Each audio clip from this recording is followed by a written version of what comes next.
जिसको ये लग रहा है कि हमारी ज़िंदगी में दुनिया भर की प्रॉब्लम है और पता नहीं ज़िंदगी कहाँ जाएगी और किस तरीके से आज के डेट में ज़िंदगी चल रही है, वो वीडियो जो स्टार्टिंग में आप लोगों ने देखी है ये सबक देती है कि ज़िंदगी कैसी भी हो आप लोग अपना मुकाम बना सकते हैं।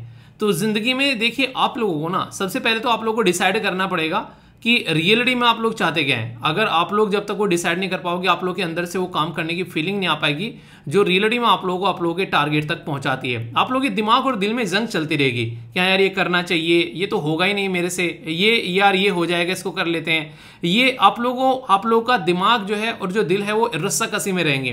जैसे यूपीएससी की तैयारी करना स्टार्ट करता है ना इंसान, उसको लगता है कि क्या मैं निकाल पाऊंगा या फिर निकाल पाऊंगी। 99% लोग तो इसी चीज में खत्म हो जाते हैं, यानी कि वो अपने आप को इसके कैपेबल मानते ही नहीं है। उनको ये लगता है कोई बहुत बड़ी चीज है।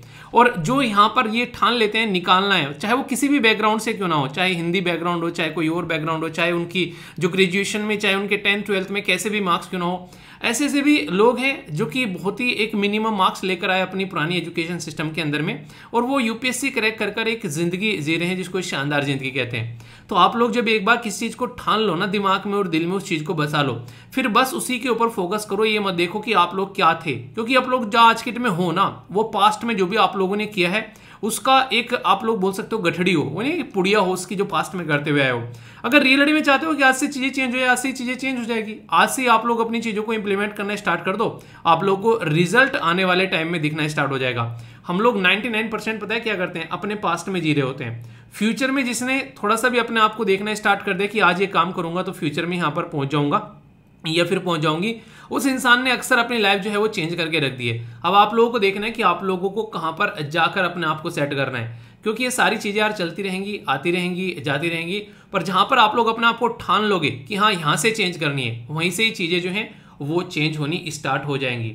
बड़ी शानदार और प्यारी बात बोली गई, बोला गया the mind is everything what you think you become. तो बुद्धा जी के द्वारा यहाँ पर बोला गया। तो एथिक्स के अंदर या फिर ऐसे के अंदर भी आप लोग ये कोटेशन यूज कर सकते हो, क्योंकि ये रियलिटी भी है। अगर मुझे आज की डेट में लगने लगे कि यार मेरे बस की नहीं है पढ़ाना, एक तरीके से मुझे आज के डेट में लगने लगे कि मेरे बस की नहीं है अपनी हेल्थ को ठीक करना, मुझे लगने लगे कि मेरे बस की नहीं है यहाँ पर आंसर राइटिंग करना, तो ये क्या होगा, ये मैं अपने आप को डेली नेगेटिव थॉट दे रहा हूँ। और आते आते आप लोगों को देखने को लगेगा कि ये इंसान जो है वो काम करना ही छोड़ देता है। पर लेकिन जब आप लोग ऐसे सोचते हैं कि यार उसने कर लिया तो हम भी कर सकते हैं, यार वो भी तो कर रहा है, वो भी तो इंसान है ना, तो हम क्यों नहीं कर सकते, तो आप लोगों के अंदर में पॉजिटिव एनर्जी आती है। तो कोई भी ऐसा इंसान जिसको आप लोग बोलो कि हाँ आपके आसपास में है, उसने कुछ अच्छा अचीव किया, तो देखो जब उसने कर लिया तो आप लोगों को क्या दिक्कत पड़ रही है, तो आप लोग भी आसानी से कर सकते हैं। यहाँ पर सारी चीजें तो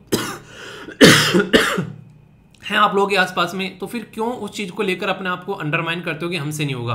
तो ये चीजें आप लोग एक बार डिसाइड करो और फिर देखो कि आप लोग अपने टारगेट को भी एंजॉय करते हुए नजर आओगे जब आप लोग उस पर काम करना स्टार्ट करोगे। जस्ट एक बार सोचने की देरी है इसमें, ठीक है। ये जो आर्टिकल था ये अभी यहाँ पर हिंदू के अंदर पब्लिश हुआ था कि यहाँ पर 6000 के करीब एफआईआर दर्ज हुई है मणिपुर के अंदर में।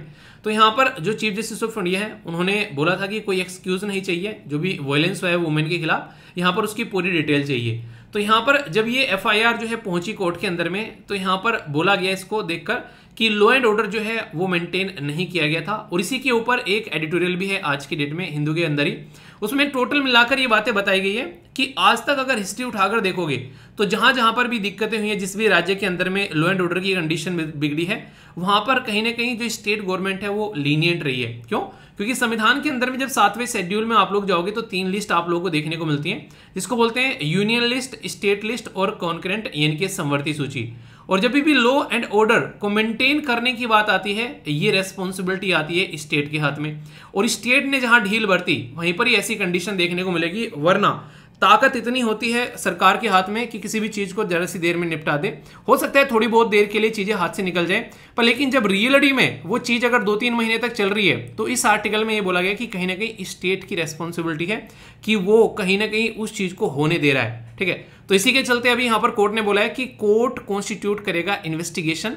यहाँ पर जिस तरीके से एफआईआर की गई है और जिस तरीके से यहाँ पर चीजें अभी देखने को मिल रही है, तो इसके ऊपर यहाँ पर अभी कोर्ट जो है वो थोड़ा सा सख्त होता हुआ नजर आ रहा है। तो यहाँ पर अभी पुलिस से और जो सीबीआई की इन्वेस्टिगेशन है उसमें भी लोगों को ज्यादा ट्रस्ट नहीं लग रहा है जिस तरीके की चीजें, क्योंकि सारी चीजें जो है एक तरीके से किसके हाथ में है, वो बेसिकली गवर्नमेंट के हाथ में होती है। और वही सारी चीजें इसकी वजह से यहाँ पर ट्रस्ट जो है वो ट्रस्ट डेफिसिट होता हुआ नजर आ रहा है। अभी जो अपोजिशन के लीडर हैं वो भी यहाँ पर मणिपुर घूमने गए थे, उन्होंने वहां पर सिचुएशन को ग्राउंड लेवल पर देखा और बोला गया कि ये अपॉर्चुनिटी है जो अपोजिशन है उसके हाथ में, कि वो ऐसी चीज सामने रखे देश के लोगों के सामने जो कि रियलिटी में लगे कि अपोजिशन अपना काम कर रही है अपोजिशन होने का, क्योंकि ऐसा नहीं कि वो अपोजिशन में बैठे हैं तो उनकी कोई रेस्पॉन्सिबिलिटी नहीं है। तो ये बिल्कुल गलत बात है, ठीक है। कल एक बहुत ही बड़ी दुर्घटना देखने को मिली, पूरे दिन जो है यहाँ पर आप लोगों को देखने को मिला कहीं ना कहीं जो हरियाणा के अंदर में कई सारी ऐसी सिचुएशन हो गई जिसको एक तरीके से एक्सेप्ट नहीं किया जा सकता। इस तरह की कंडीशन देखने को मिल रही है फिलहाल के टाइम पर।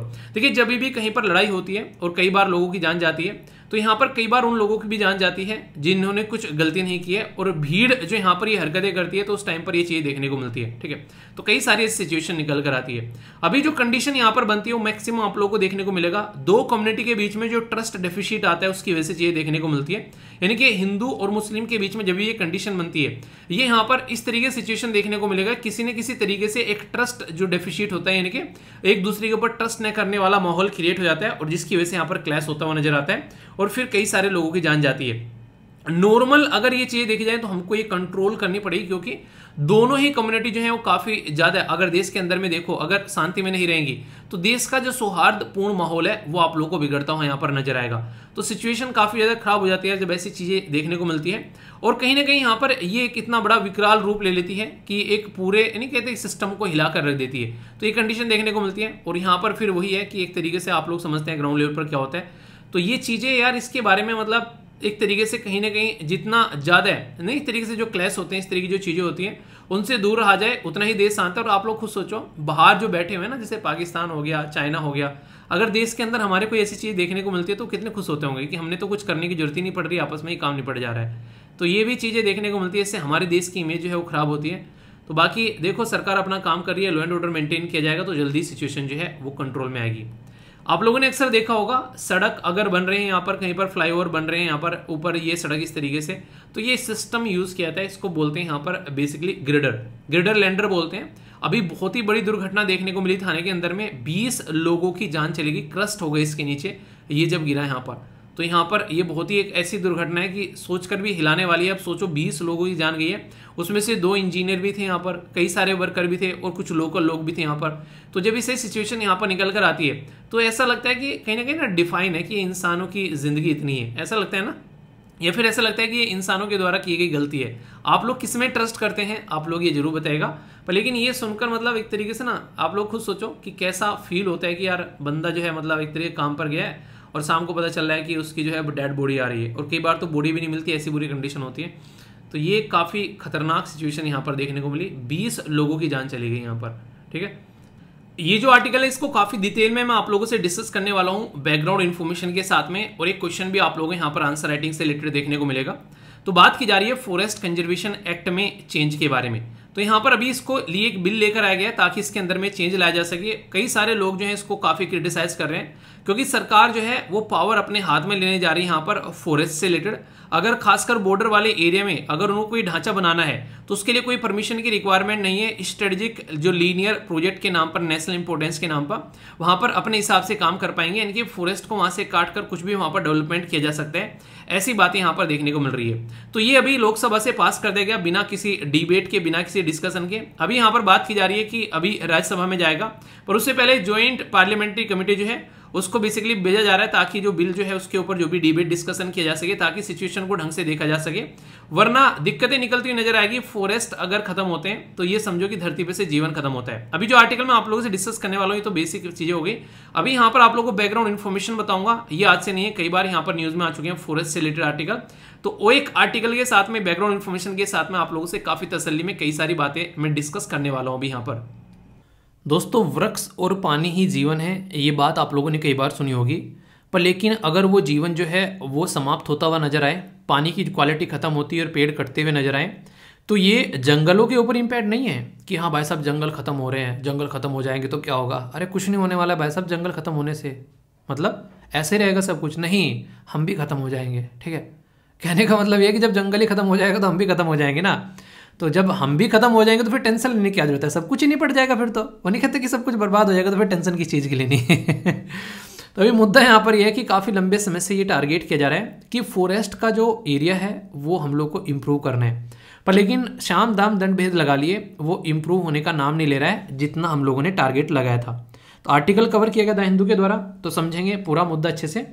ये जो टॉपिक है जीएस पेपर 3 जो इन्वायरमेंट और जो कंजर्वेशन वाला सेक्शन है उसके साथ में आप लोग कनेक्ट करके देख सकते हैं।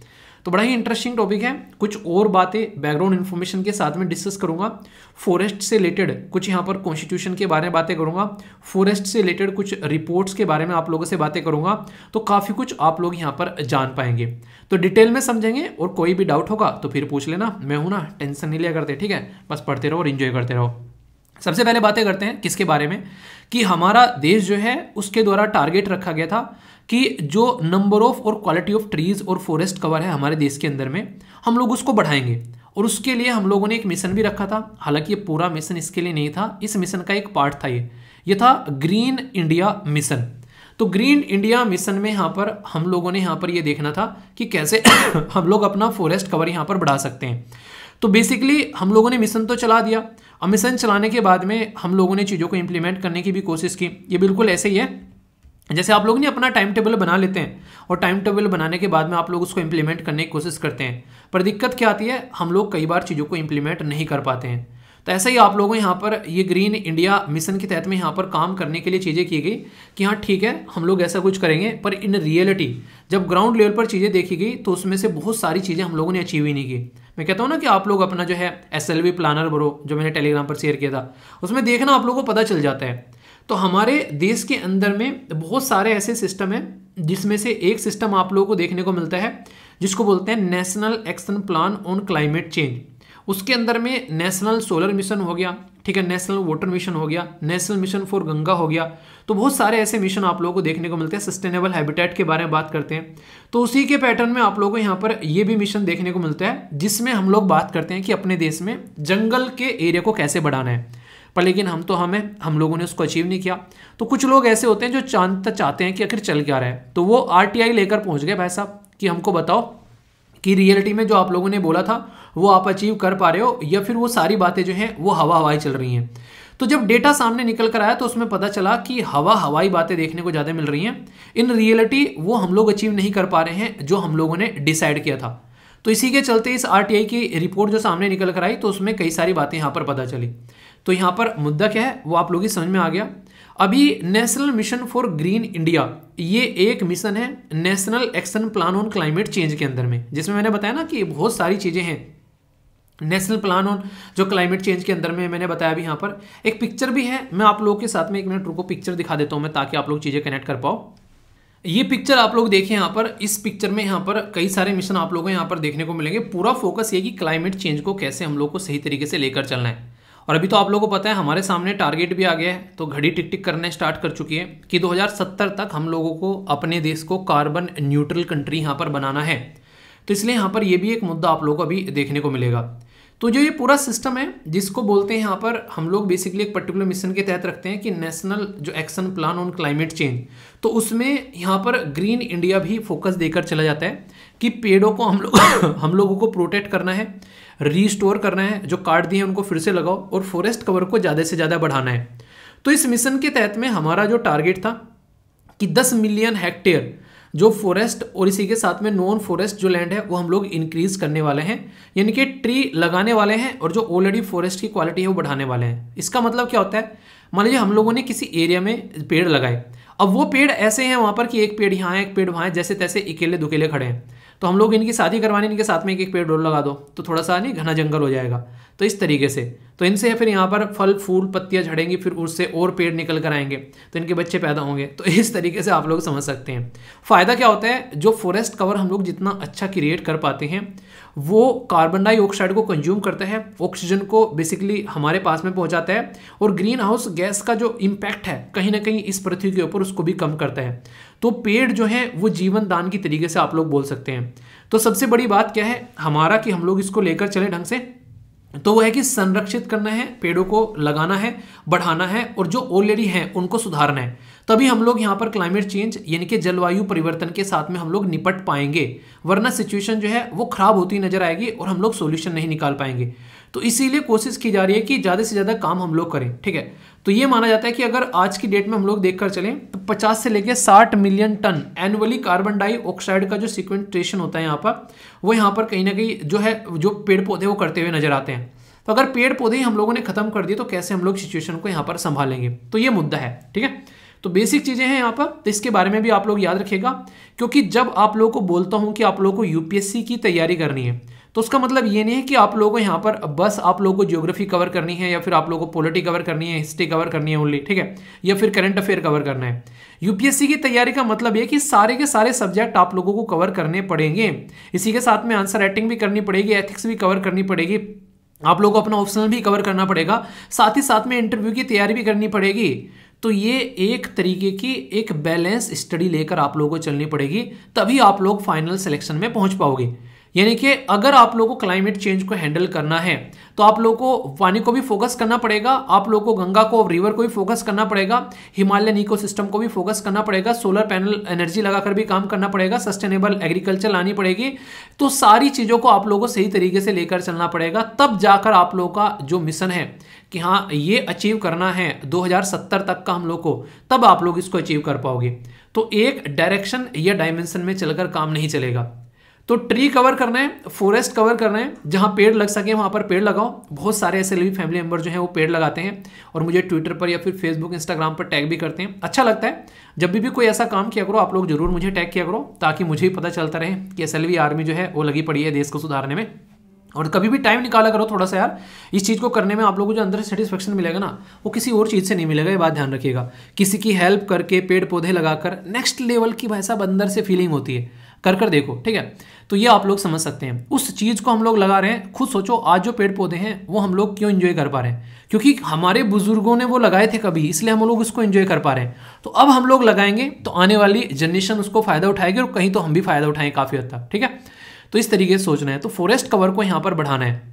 आज की डेट में अगर बात करें जो एरिया है मिनिमम कैनोपी जो जिनकी यहाँ पर आप लोगों को डेंसिटी देखने को मिलेगी वो 10 से लेके 30, इसी के साथ में एरिया जो है वो 0.5 हेक्टेयर है। तो बहुत सारे ऐसे एरिया हैं जो हम लोगों को कवर करने हैं। खैर ये तो बेसिक इन्फॉर्मेशन थी बेसिकली करंट के बारे में।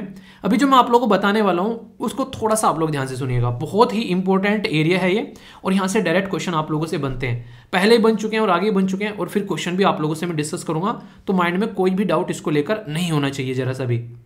ये जो टॉपिक है इसमें एक इंपॉर्टेंट फैक्ट आप लोग यहाँ पर ये भी देखिए कि आज के डेट में अगर आप लोग बात करेंगे कि बहुत ही इंपॉर्टेंट है इन्वायरमेंट के बारे में जब हम लोग बात करते हैं, तो most significance achievement of the modern law in India is to constitutionalization of environmental problem by supreme court. यानी कि एनजीटी नेशनल ग्रीन ट्रिब्यूनल इसी की पर्पज के लिए कोर्ट बना रखा है। सुप्रीम कोर्ट के अंदर भी जब मैटर जाते हैं तो वो भी यहाँ पर इसको सुनते हैं। तो डिस्कस करना है इस स्टेटमेंट का, क्या जो भी कानून है उससे रिलेटेड जो बातें हैं वो आप लोगों को यहाँ पर समझानी है। तो बड़ा ही बेसिक है, कई सारी बातें मैं आप लोगों से डिस्कस करूंगा, तो ये भी आप लोग अच्छे से अंडरस्टैंड कर पाएंगे, क्योंकि ये एक बेसिक इन्फॉर्मेशन है जिसके साथ में आप लोग कनेक्ट कर पाएंगे, ठीक है। तो एक एक पॉइंट ढंग से समझते हुए चलेंगे। अब हम हमारे संविधान निर्माता वो भी यहाँ पर इन चीज़ों को समझते थे, जानते थे कि आने वाले टाइम पर कुछ ऐसी चीज़ें देखने को मिल सकती है। इसलिए उनके द्वारा भी जब संविधान बनाया जा रहा था कुछ तो प्रोविज़न उन्होंने रखे, कुछ प्रोविज़न जो है यहाँ पर बाद आने वाले टाइम में चेंज किए गए। पर लेकिन ये इतने इंपॉर्टेंट है कि आप लोगों को पता होना चाहिए कि उस टाइम पर 1947 में जब संविधान बन रहा था, आज की डेट में हम लोग इनके बारे में डिस्कस कर रहे हैं, उस टाइम पर उन लोगों को पता था कि ऐसा कुछ यहाँ पर हम लोग बुद्धि का जो विकास है वो हमारा नहीं होगा, हम कुछ ऐसी हरकतें करेंगे। तो उन्होंने पहले से ही प्रोविजन रख दिए ताकि हरकतें रोकी जा सकें। ऐसी बात नहीं है, मेनली बात यह है अंग्रेजों के द्वारा जो हरकतें की गई थी वो हरकतों से हम लोग पहले से ही चौकन्ने हो गए थे कि जब अंग्रेज हरकत कर सकते हैं, वो भी ह्यूमन है, इंसान है, तो सेम हरकत हम भी कर सकते हैं कि आने वाले टाइम में जंगलों को नुकसान पहुंचा सकते हैं। तो सबसे पहले तो यहाँ पर जो ये आज की डेट में आप लोगों को सब्जेक्ट देखने को मिल रहा है जिसको आप लोग बोलते हैं बेसिकली फॉरेस्ट। तो फॉरेस्ट शब्द जो है यहाँ पर पहले ये स्टेट लिस्ट के अंदर हुआ करता था, पर लेकिन हमारे संविधान में एक संशोधन किया गया जिसको आप लोग 42nd कॉन्स्टिट्यूशन अमेंडमेंट बोलते हैं। तो जो 42nd कॉन्स्टिट्यूशन अमेंडमेंट किया गया इसके चलते यहाँ पर ये जो पर्टिकुलर सिस्टम है इसको स्टेट लिस्ट से निकालकर कॉन्करेंट लिस्ट में डाल दिया। ये कहाँ पर है, जब हमारे संविधान के अंदर आप लोग जाएंगे तो 7वें शेड्यूल के अंदर आप लोगों को 3 लिस्ट देखने को मिलती हैं। एक को बोलते हैं यूनियन लिस्ट, सेंटर लिस्ट नहीं लिखा हुआ है वहां पर, यूनियन लिस्ट लिखा हुआ है, ठीक है। दूसरे को बोलते हैं स्टेट लिस्ट और तीसरे को बोलते हैं कॉन्करेंट यानी कि समवर्ती सूची। तो अगर स्टेट लिस्ट में ये रहता तो ओनली स्टेट इसके ऊपर कानून बना पाता, लॉ बना पाता। अब यहां पर ये कॉन्करेंट लिस्ट में आ गया है, समवर्ती सूची में आ गया, तो इसका मतलब ये कि स्टेट और सेंटर जो है दोनों मिलकर इसके ऊपर कानून बना पाएंगे। तो यहां पर forest, protection of the wild animal और इसी के साथ में जो बर्ड्स हैं उसको ट्रांसफर कर दिया गया स्टेट लिस्ट से कॉन्करेंट लिस्ट में। और ये कब किया गया? जब हमारे देश में इमरजेंसी लगी हुई थी 1975 1975 से लेके 1977 1977 तक का। तो सबसे पहले तो अब कहां पर है, यहां पर 7वें शेड्यूल के अंदर यहां पर ये कॉन्करेंट लिस्ट में है। पहला इंपॉर्टेंट पॉइंट है, याद रखिएगा। दूसरा 42nd कॉन्स्टिट्यूशन अमेंडमेंट करके इसको उसमें पहुंचाया गया है, यानी कि ऐसा नहीं कि रात को सो रहा था तो कमरे में से उठा और दूसरे कमरे में जाकर लेट गया कि नहीं मुझे तो यहां पर मजा आ रहा है ऐसा नहीं है। एक प्रॉपर प्रोसीजर होता है संविधान में संशोधन करने का, उसके बेस पर यहां पर इसको यहां तक पहुंचाया गया है। अब आप लोगों से इंटरेस्टिंग बातें अगर मैं यहां पर थोड़ी सी करूं तो आर्टिकल 51A यानी कि जो हमारे संविधान का अनुच्छेद 51A है उसका जो जी पार्ट है ये आप लोगों को देखने को मिलेगा, जो कि आप लोगों से फंडामेंटल ड्यूटी के बारे में बात करता है। आप लोगों को बता दूं फंडामेंटल ड्यूटी जो है वो आप लोगों को पार्ट 4A के अंदर देखने को मिलती है संविधान में। और मैंने आप लोगों को हमेशा बताया जब भी किसी भी चीज के आगे कैपिटल शब्द में ABCDEFGH कुछ भी ऐसा लिखा रहे, इसका मतलब ये होता है कि ओरिजिनली हमारे संविधान में ये सारी चीजें नहीं थी, संशोधन कर इनको संविधान में ऐड किया गया है। तो यानी कि इसको भी संशोधन करके ऐड किया गया और इसी टाइम पर संशोधन किया गया था 42nd कॉन्स्टिट्यूशन अमेंडमेंट 1976 में, जिसके चलते फंडामेंटल ड्यूटी जो है वो हमारे संविधान का पार्ट बन गई। और इसी में यहां पर हमको एक ड्यूटी भी दी गई कि प्रोटेक्ट करना है अपना इन्वायरमेंट, जो भी हमारे पास में नेचुरल इन्वायरमेंट है, including forest and wild life, यानी कि जो पेड़ पौधे हैं और जो जंगल है उनको हम लोग को प्रोटेक्ट करना है, ये हमको ड्यूटी दी गई है। इंटरेस्टिंग बात यहां पर यह कि अकेली ये ड्यूटी हमारे पास में नहीं थी, यहां पर अगर बात करें तो ये गवर्नमेंट को भी ड्यूटी दी गई, ठीक है। तो गवर्नमेंट को यहां पर ड्यूटी दी गई, तो ये ड्यूटी दी गई थी यहां पर आर्टिकल 48A। तो यहां पर जो DPSP है जो कि पार्ट 4 में आप लोगों को देखने को मिलता है संविधान के अंदर में, तो स्टेट को बोला गया, स्टेट मतलब गवर्नमेंट को भी बोला गया कि आप लोगों को प्रोटेक्ट करना है देश के अंदर में जो भी इन्वायरमेंट है और जो भी फॉरेस्ट है, यहाँ पर वाइल्ड लाइफ है, ताकि देश में इन चीजों को प्रोटेक्ट किया जा सके, तो उनको भी रेस्पॉन्सिबिलिटी यहां पर दी गई। इसी के साथ में आप लोगों को पता है ये आर्टिकल कितना धांसू है, आर्टिकल 21 ये बात करता है राइट टू लाइफ के बारे में। जब राइट टू लाइफ यानी कि जिंदा रहने का अधिकार, और वो कब होगा? जब क्लीन इन्वायरमेंट होगा, यानी कि हमारा वातावरण अगर शुद्ध होगा तभी तो हम लोग जिंदा रहेंगे। वातावरण ही अगर बेकार हो गया तो हम लोग जिंदा कैसे रहेंगे? तो इसलिए आर्टिकल 21 जो संविधान के अंदर में है ये यहां पर इन सब चीजों के बारे में बात करता है। तो आर्टिकल 51 का जो A का G है, इसी के साथ में 48 का A, तो ये आप लोगों को याद रखने, ये हमारी ड्यूटी है, ये गवर्नमेंट की ड्यूटी है। और क्यों है ड्यूटी? क्योंकि इंसान को जिंदा रहना है, इसलिए ये ड्यूटी यहां पर डाली गई है। तो राइट टू लाइफ आर्टिकल 21 के अंदर आता है। कहां पर आता है? पार्ट 3, जहां पर सारे फंडामेंटल राइट रखे हुए हैं आर्टिकल 12 से लेके आर्टिकल 35 के अंदर में, ठीक है। तो इसलिए आप लोग समझ सकते हैं। आप लोगों को एक बात और बता दूं, कोई भी चीजें ऐसी नहीं थी जो ओरिजिनली सारी चीजें यहां पर आप लोगों को देखने को मिलती हैं। कुछ चीजें संविधान में इतना गैप छोड़ा गया था ताकि हम जैसे लोग आए और वो चीजों को समझें और उनको लगे कि यार इनको प्रोटेक्शन की अलग से जरूरत है, तो उसके लिए अलग से प्रोटेक्शन प्रोवाइड करा दे। तो ये भी उसी चीज का पार्ट आप लोगों को देखने को मिलता है। इंडिया स्टेट फॉरेस्ट रिपोर्ट 2021, ये जो रिपोर्ट है अभी प्रस्तुत की गई, तो इसके चलते आप लोगों से बड़ा ही इंटरेस्टिंग क्वेश्चन बनता है कि टोटल फॉरेस्ट जो ट्री कवर है हमारे देश में वो कितना है। तो याद रखिएगा 24.62% हो गया है। अब तक मैंने आप लोगों को 2019 की रिपोर्ट पढ़ाई थी, अभी उसमें अपडेट कर लेना, ये अभी नई रिपोर्ट अभी आप लोगों को यहां पर देखने को मिल रही है। तो यहां पर एरिया 24.62% हो गया, जो कंट्री के अंदर जो टोटल एरिया है उस पर इतने पर फॉरेस्ट आप लोगों को देखने को मिलता है। फॉरेस्ट कवर जो है अगर इसको वैसे नापोगे तो 7,13,789 स्क्वायर किलोमीटर आप लोगों को देखने को मिलेगा, ठीक है, यानी कि 7,13,789, ठीक है। तो इस तरीके से आप लोग याद रखिएगा स्क्वायर किलोमीटर वाला एरिया है, जो कि लगभग 21% है लगभग अगर बात करें तो फॉरेस्ट कवर एरिया है। बाकी जो ट्री होते हैं ना, घरों में पेड़ खड़े हुए हैं, खेत में, गांव में आप लोगों के पेड़ खड़े हुए हैं, तो वो ट्री आ जाते हैं लगभग 2.91%, यानी कि 3% के करीब लगभग आप लोगों को ट्री देखने को मिलेंगे।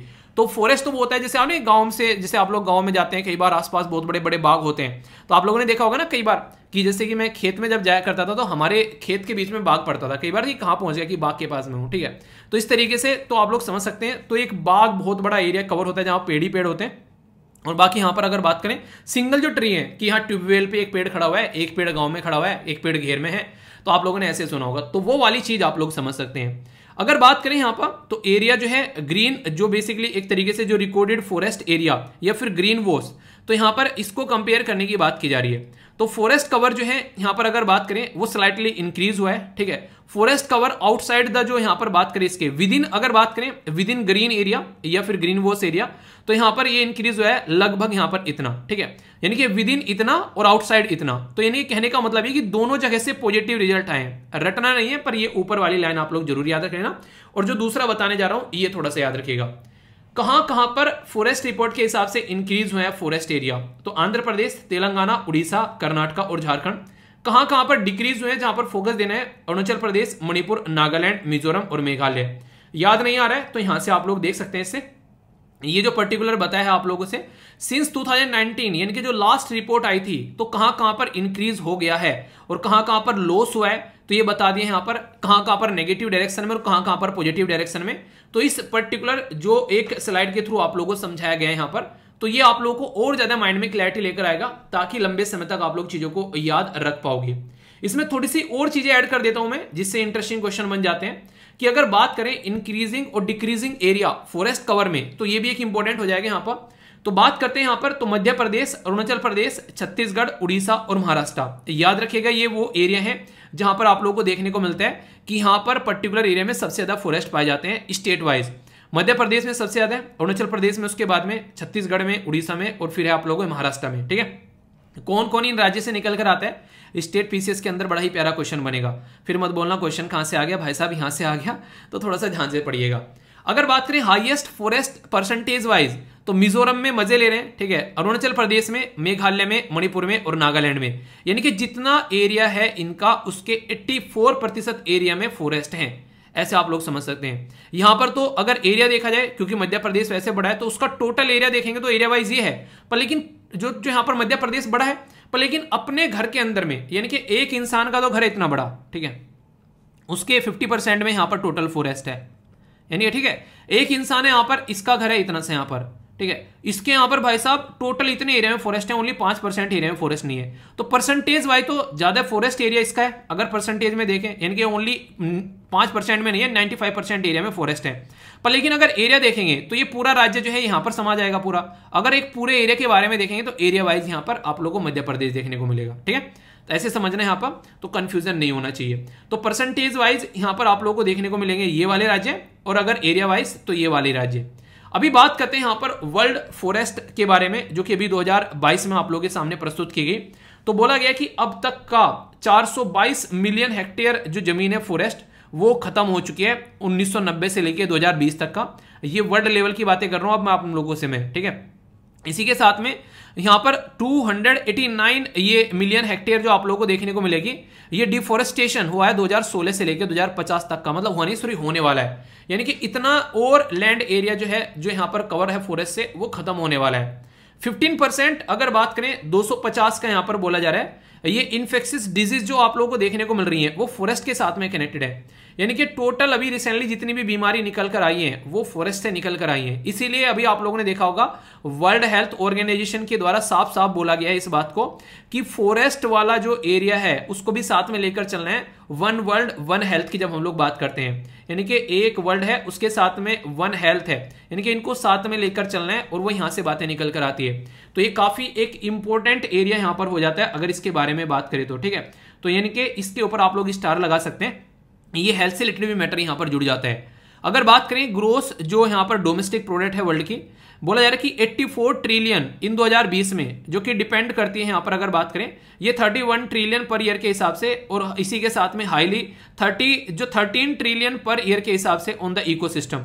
यानी कि अगर बात करें दुनिया में जो हम आज के में फॉरेस्ट के बारे में बात करते हैं, तो मैक्सिमम अगर बात करें कितना डिपेंडेंट है जीडीपी, आप लोग देखते हैं रॉ मटेरियल फॉरेस्ट में से निकाल कर लेकर आए जा रहे हैं, लकड़ियां आप लोग वहां से लेकर आ रहे हैं, वहां से जीव जंतु आप लोगों को देखने को मिलते हैं, मतलब खेती वगैरह जो भी करते हैं हम लोग खेतों में करते हैं। तो कहीं ना कहीं आप लोग समझ सकते हैं उसको कैसे कैसे यहाँ पर चीजों को डिफाइन किया जा रहा है। तो ये काफी इंपॉर्टेंट एरिया है यहाँ पर, जिसके बारे में आप लोगों को कंफ्यूजन नहीं होना चाहिए, ठीक है। तो बहुत ही इंपॉर्टेंट आर्टिकल था, कोई भी कंफ्यूजन आप लोगों के माइंड में नहीं होना चाहिए। स्लाइड कुछ और है, ये थोड़ी सी फैक्चुअल इन्फॉर्मेशन है। अगर बोला जाए तो वेरी डेंस फॉरेस्ट किसको बोलते हैं, यानी कि बहुत घने जंगल, जहां 70% या फिर उससे अबव फॉरेस्ट है, उसको वेरी डेंस बोलते हैं। मॉडरेटली डेंस किसको बोलते हैं, जहां 40 से 70% देखने को मिलते हैं, और ओपन फॉरेस्ट किसको बोलते हैं, जहां 10 से 40% देखने को मिलते हैं। तो ये कुछ बातें हैं जो आप लोग याद रखिएगा। यहां पर एरिया वाइज कौन कौन से सबसे ज्यादा हैं, तो इस तरीके की बातें हैं परसेंटेज वाइज और एरिया वाइज अगर बोला जाए तो सबसे ज्यादा फॉरेस्ट कौन से देखने को मिलते हैं, मॉडरेटली डेंस, यानी कि ज्यादातर एरिया में आप लोगों को ये वाले फॉरेस्ट देखने को मिलेंगे। दूसरे नंबर पर ओपन फॉरेस्ट, ठीक है, ये याद रखिएगा। तीसरे नंबर पर आप लोगों को वेरी डेंस और चौथे नंबर पर जो यहां पर डिग्रेडेड फॉरेस्ट। तो ये इंक्रीजिंग और डिक्रीजिंग ऑर्डर में ऐसे भी लगाने के लिए आ जाते हैं। टॉपिक के अंदर बहुत सारी इंफॉर्मेशन है, एक बार रटना नहीं है, क्योंकि मैं पहले भी कई बार इनको रिवाइज करा चुका हूं। एक बार आप लोगों ने अब पढ़ ली, थोड़ा सा इसको रिवाइज कर लेना 1-2 दिन के बाद में, और फिर आप लोगों से जो क्वेश्चन प्रैक्टिस करवा रहा हूं उसके थ्रू भी आप लोग यहां पर चीजें याद रख पाएंगे। क्वेश्चन प्रैक्टिस करने का यही फायदा यहां पर रहता है, ठीक है। एक रिक्वेस्ट है यार, अब जो क्वेश्चन आप लोग अटेम्प्ट करोगे, इन क्वेश्चन को आप लोग पहले अटेम्प्ट करोगे, आंसर दोगे कमेंट बॉक्स में, उसके बाद में आप लोग देखोगे कि हाँ ये जो क्वेश्चन है आप लोग इसको कर पा रहे हो। गलत है तो अच्छी बात है, कोई नहीं, यहीं पर ही गलत हो गया, एग्जाम में नहीं हो रहा है, और सही है तो पीठ थपथपा लेना और अच्छे से मेरी तरफ से, ठीक है।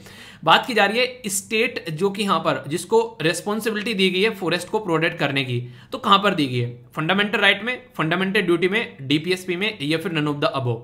तो नॉर्मल सी बात है यार, directive principle of state policy कहां पर आते हैं, पार्ट 4 में आप लोगों को देखने को मिलते हैं। तो उनकी ड्यूटी दी गई है डीपीएसपी के अंदर में। तो सारी चीजें मैंने एक एक कर आप लोगों को यहां पर ये पढ़ाई डिटेल में, तो कोई भी डाउट आप लोगों को नहीं होना चाहिए, ठीक है। क्वेश्चन है यहां पर बात की जा रही है, arrange the following state in the ascending ये ऑर्डर में, यहां पर जो फॉरेस्ट कवर एरिया वाइज अगर आप लोग बात करें, एरिया वाइज कौन सा फॉरेस्ट जो है वो सबसे ज्यादा आप लोगों को एरिया देखने को मिलता है, ठीक है। अरुणाचल प्रदेश, महाराष्ट्र, मध्य प्रदेश या फिर उड़ीसा। तो इसमें आप लोगों को बताना है यहां पर, अगर इसको आप लोग इंक्रीजिंग या फिर डिक्रीजिंग ऑर्डर में लगाओगे, पोज कर अटेम्प्ट कर लेना, उसके बाद में आंसर देखिएगा। अभी आप लोगों को याद होगा मैंने बताया था कि मध्य प्रदेश में सबसे ज्यादा आप लोगों को देखने को मिल रहा है। अगर ये एक स्टेटमेंट भी अगर के लिए आप लोगों को याद है ना, ठीक है, तो यहां पर कोई भी चीज आप लोग भूलोगे नहीं, ठीक है, कि यहां मध्य प्रदेश में सबसे ज्यादा है, ठीक है। तो उस तरीके से आप लोग चीजों को देख सकते हैं। या फिर अपोजिट पूछा जाए, जैसे यहां पर असेंडिंग पूछा है या फिर डिसेंडिंग में पूछा जाए, तो दोनों तरीके से आंसर आप लोग देखते हैं। यहां पर ये 2 आंसर, ठीक है, यानी कि अगर आप लोगों से पूछे कि बढ़ते हुए क्रम में असेंडिंग ऑर्डर में, तो असेंडिंग ऑर्डर में क्या हो गया, बी आंसर हो गया। यदि पूछे डिसेंडिंग ऑर्डर में तो सी आंसर हो गया। तो इस तरीके से आप लोगों को यहां पर देखना है, ठीक है। तो यहां पर सारी चीजें आप लोगों के सामने, कोई भी कंफ्यूजन आप लोगों को नहीं होना चाहिए अगर क्वेश्चन आप लोगों से बने तो इस तरीके से आप लोगों से क्वेश्चन पूछे जाते हैं।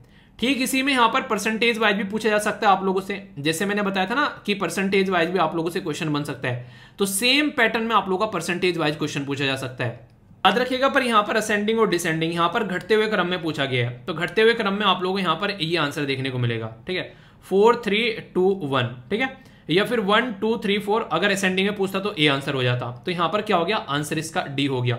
तो इस तरीके से आप लोगों को देखना है। एक और बड़ा इंटरेस्टिंग क्वेश्चन है, बोला गया कॉन्स्टिट्यूशनल प्रोविजन क्या है यहां पर, जो कि यहां पर अगर बात करें इसके बारे में, ठीक है, फॉरेस्ट के बारे में, तो फंडामेंटल राइट के अंदर में है या फंडामेंटल ड्यूटीज के अंदर में है या फिर डीपीएसपी के अंदर में है।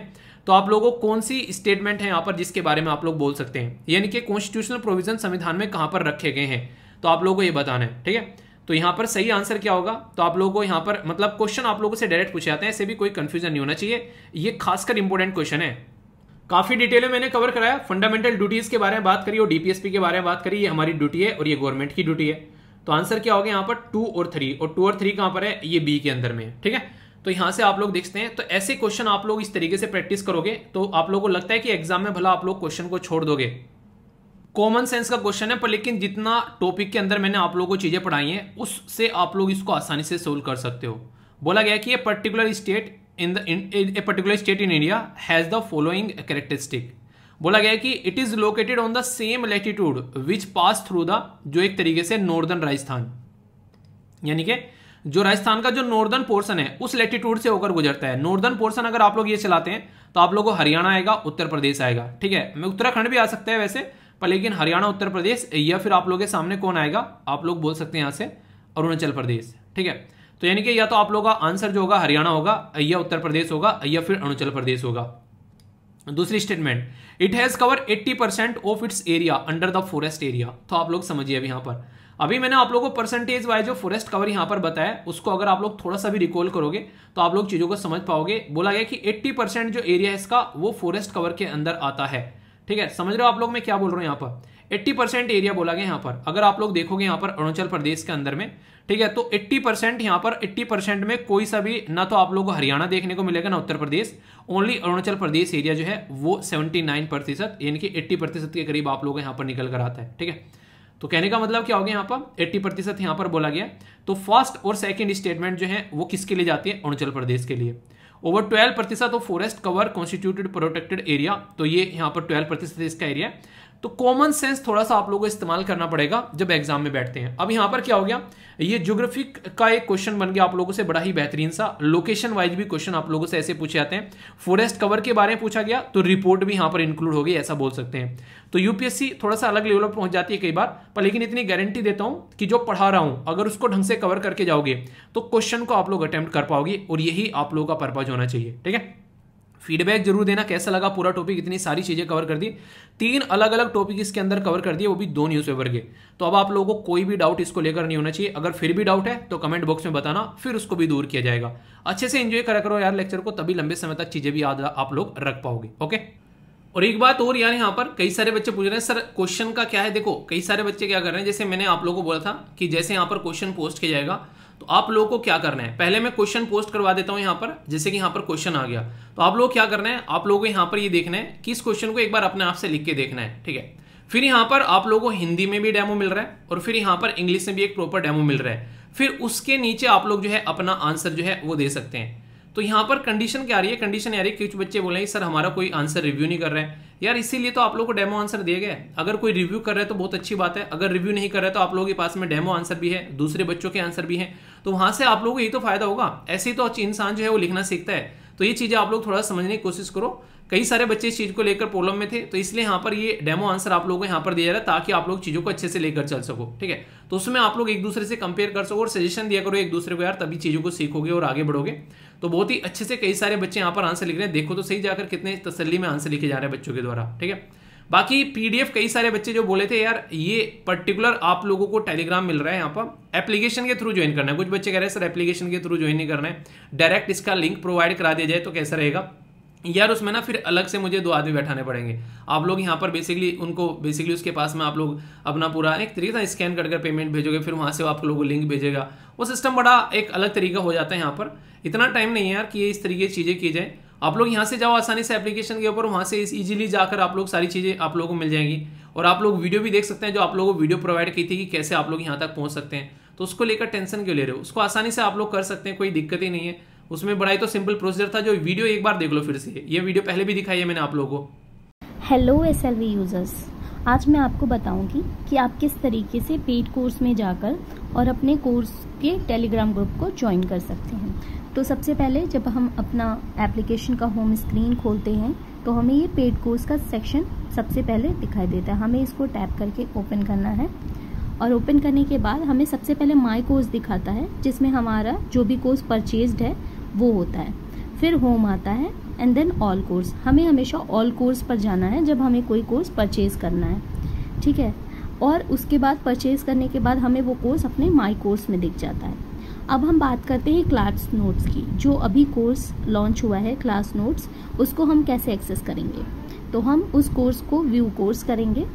व्यू कोर्स करने के बाद हमें सब्जेक्ट पर या लाइव पर नहीं जाना है, हमें डायरेक्ट टेलीग्राम पर जाना है। जैसे हम टेलीग्राम पर टैप करेंगे वहाँ से आप व्यू कर सकते हैं एंड व्यू करते ही आपका टेलीग्राम पेज खुल के ज्वाइन चैनल आ जाएगा। आपको यहाँ से चैनल को ज्वाइन कर लेना है। Okay, thank you. दोस्तों नासा यूएसए की स्पेस एजेंसी है, जैसे हमारे देश में इसरो है।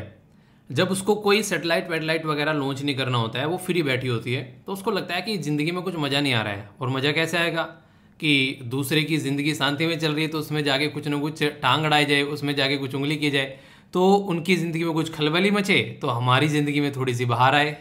अक्सर यूएसए में जो एजेंसीज़ हैं वो जब उनको कुछ काम नहीं होता है तो वे ढूंढने चल देती हैं कि कहाँ पर कौन सी कंट्री ऐसी है जिसकी ज़िंदगी में जाकर थोड़ा सा ताका झांकी की जाए, आखिर उनकी ज़िंदगी में चल क्या रहा है।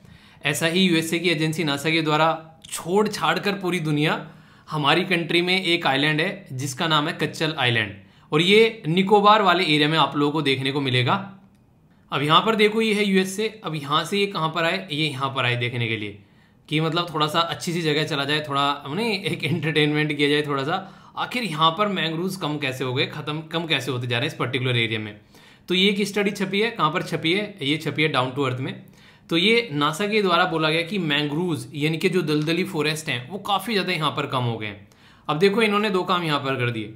एक तो ये जैसी न्यूज़ बाहर निकल कर आई, हमारे देश के जो लोग हैं, खासकर जो साइंटिस्ट वगैरह या फिर जो इन्वायरमेंटलिस्ट हैं, उनकी नहीं एक माथे में सिकन पड़ गई कि यार ये कैसे हो रहा है। दूसरा, आप लोगों के लिए टेंशन क्रिएट कर दी कि आप लोगों से पूछेंगे कि यहाँ पर ये कर्चल आइलैंड जो है ये कहाँ पर लोकेटेड है। तो आप लोगों के लिए एक मैप बेस्ड क्वेश्चन भी यहाँ से बन गया, ठीक है। तो इसके बारे में आप लोग भी याद रखिए।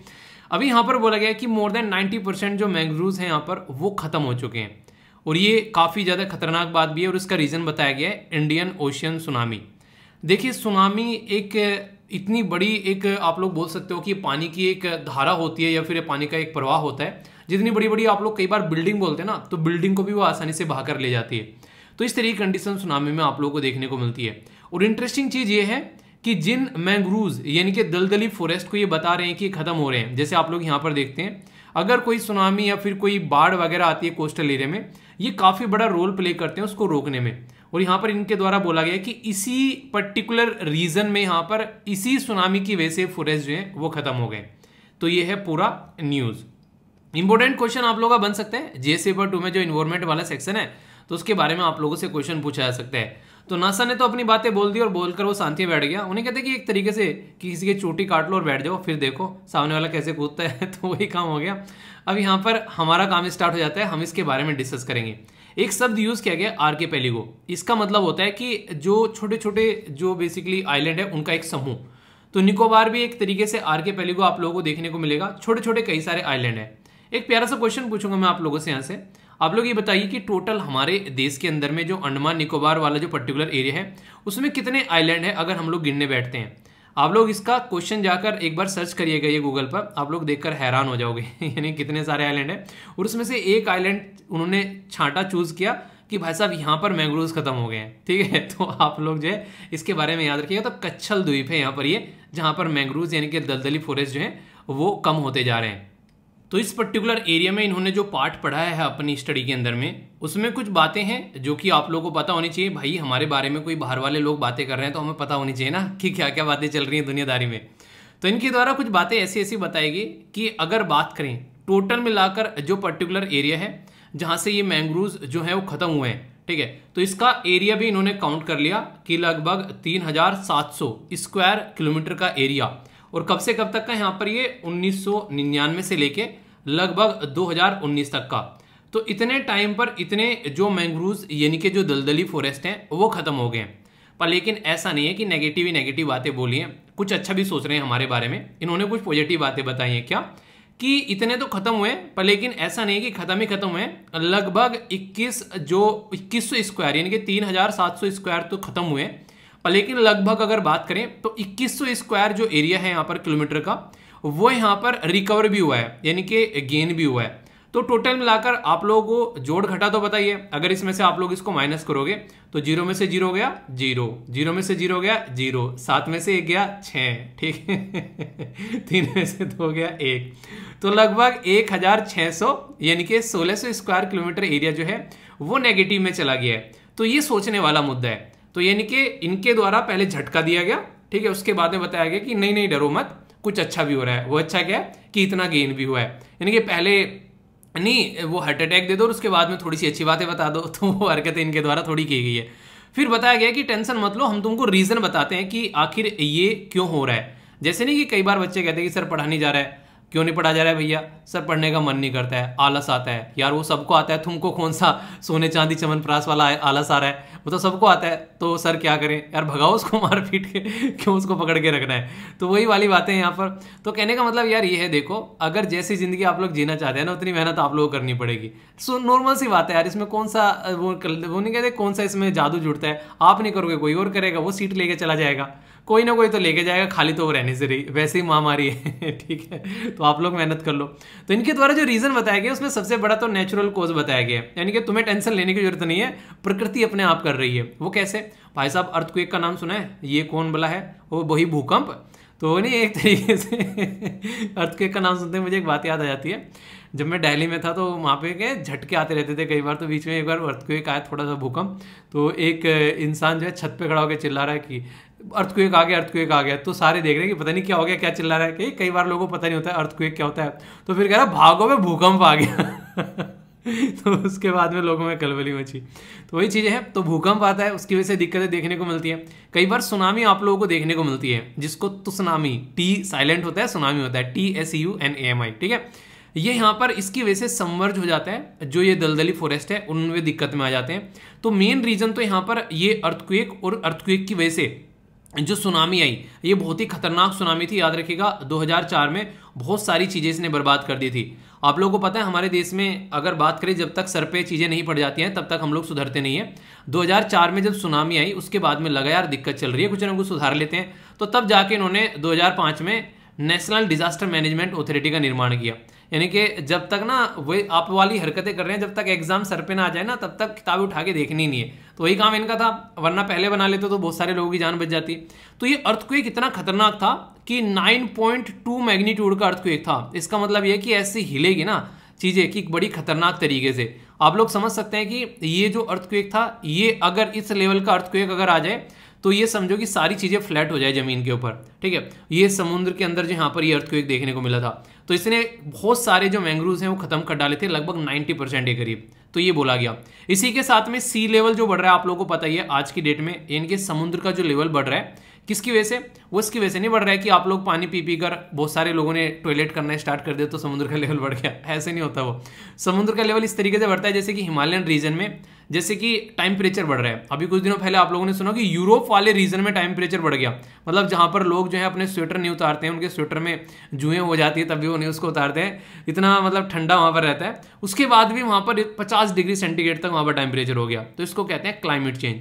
तो इसकी वजह से यहाँ पर क्या होता है, फिर बर्फ पिघलता है। बर्फ पिघलने के बाद में जो वो बर्फ होता है वो ओशन यानी कि समुद्र के अंदर आता है, तो फिर यहाँ पर ये दिक्कतें देखने को मिलती है। तो ये सिचुएशन यहाँ से निकल कर आ रही है। तो इसकी वजह से यानी कि पहला रीजन क्या हो गया, ये हो गया अर्थक्वेक। दूसरा रीजन क्या हो गया, दूसरा हो गया सी लेवल का बढ़ना।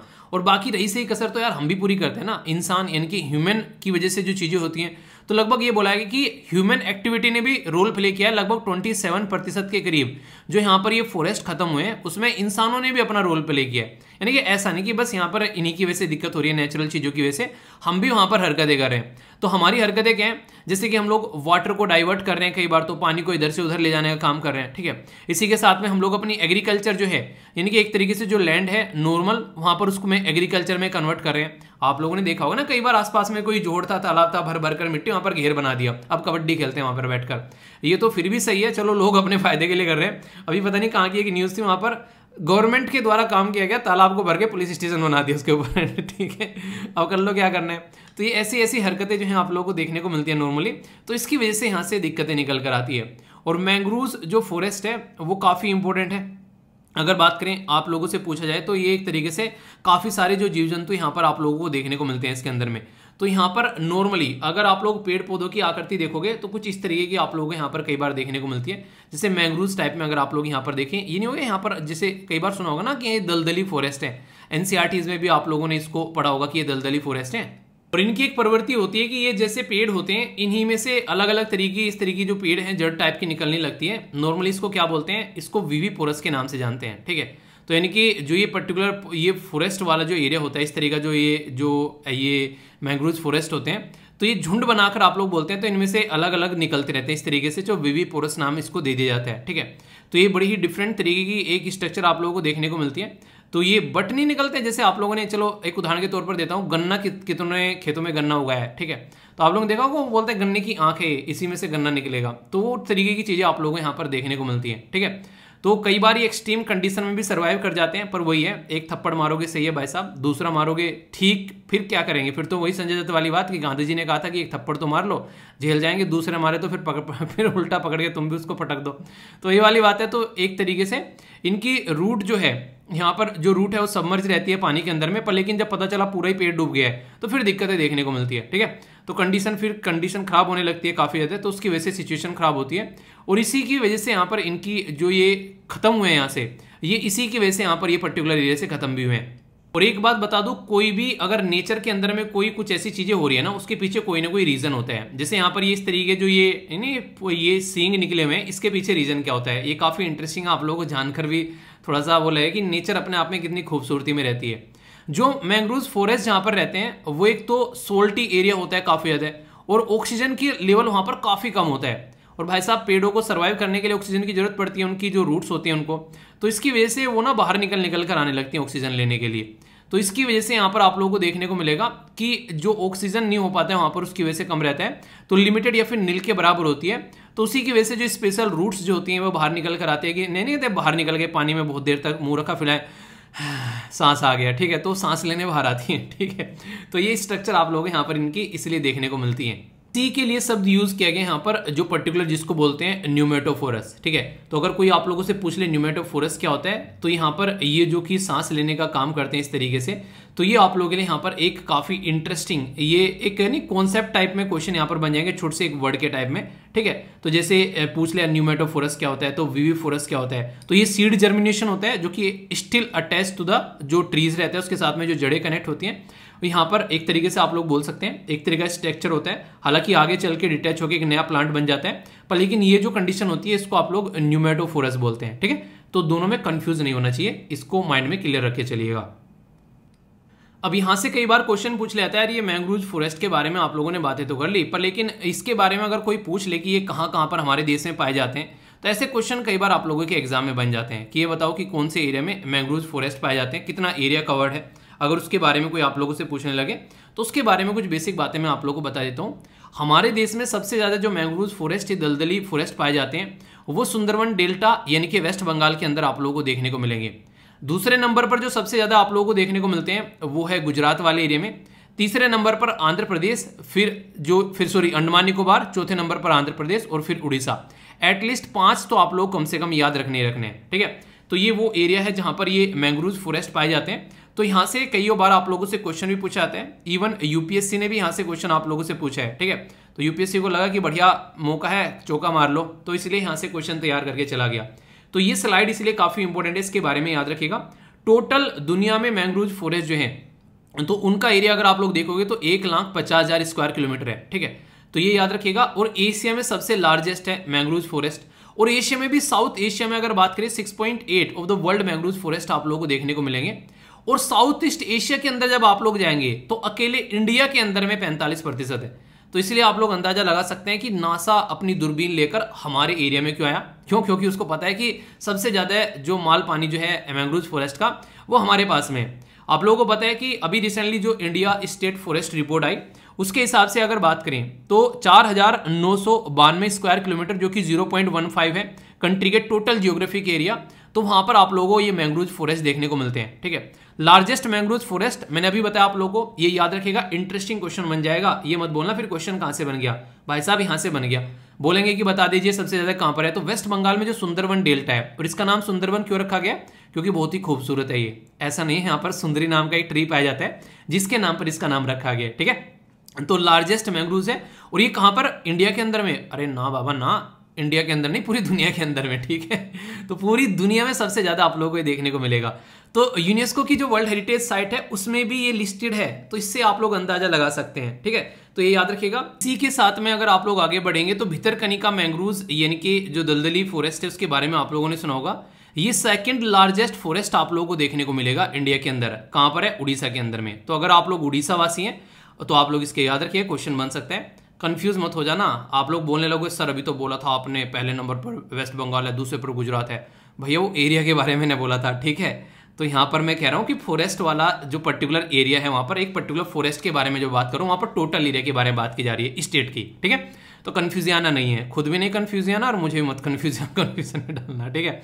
तो उड़ीसा की जो 2 रिवर है यहाँ पर, एक का नाम है यहाँ पर ब्रह्मणी, ठीक है, ब्राह्मणी, और दूसरा है यहाँ पर ये है बैतरणी, ठीक है। तो इन पर्टिकुलर रिवर में आप लोगों को ये मैंग्रोव फॉरेस्ट देखने को मिलेगा। और ये सिग्निफिकेंस रामसर वेटलैंड की कैटेगरी में भी आता है। रामसर साइट है ना, आप लोगों ने कई बार पढ़ी है, वो रामसर साइट कई बार मैंने पढ़ाई है आप लोगों को, ठीक है। तो उसके बारे में आप लोग जानते हैं। तो रामसर साइट के दर्जे में भी आप लोगों को यहाँ पर ये देखने को मिलेगा। टोटल मिलाकर आज की डेट में कितनी रामसर साइट है बताना जरा कमेंट बॉक्स में। अभी फिर से कुछ और ऐड हो गई है, तो देखिए देखता हूँ कौन सी आंसर देता है। तो ये बेसिक इंपॉर्टेंट है, जिसके बारे में आप लोगों से क्वेश्चन भी पूछा जा सकता है। तो इसलिए ये ऐसी ऐसी चीजें हैं जो कि एक दूसरे से इंटरकनेक्टेड भी रहती हैं, ठीक है। तो आप लोग याद रखिएगा। और जैसा मैंने बताया, इनका इंपॉर्टेंस काफी ज्यादा है।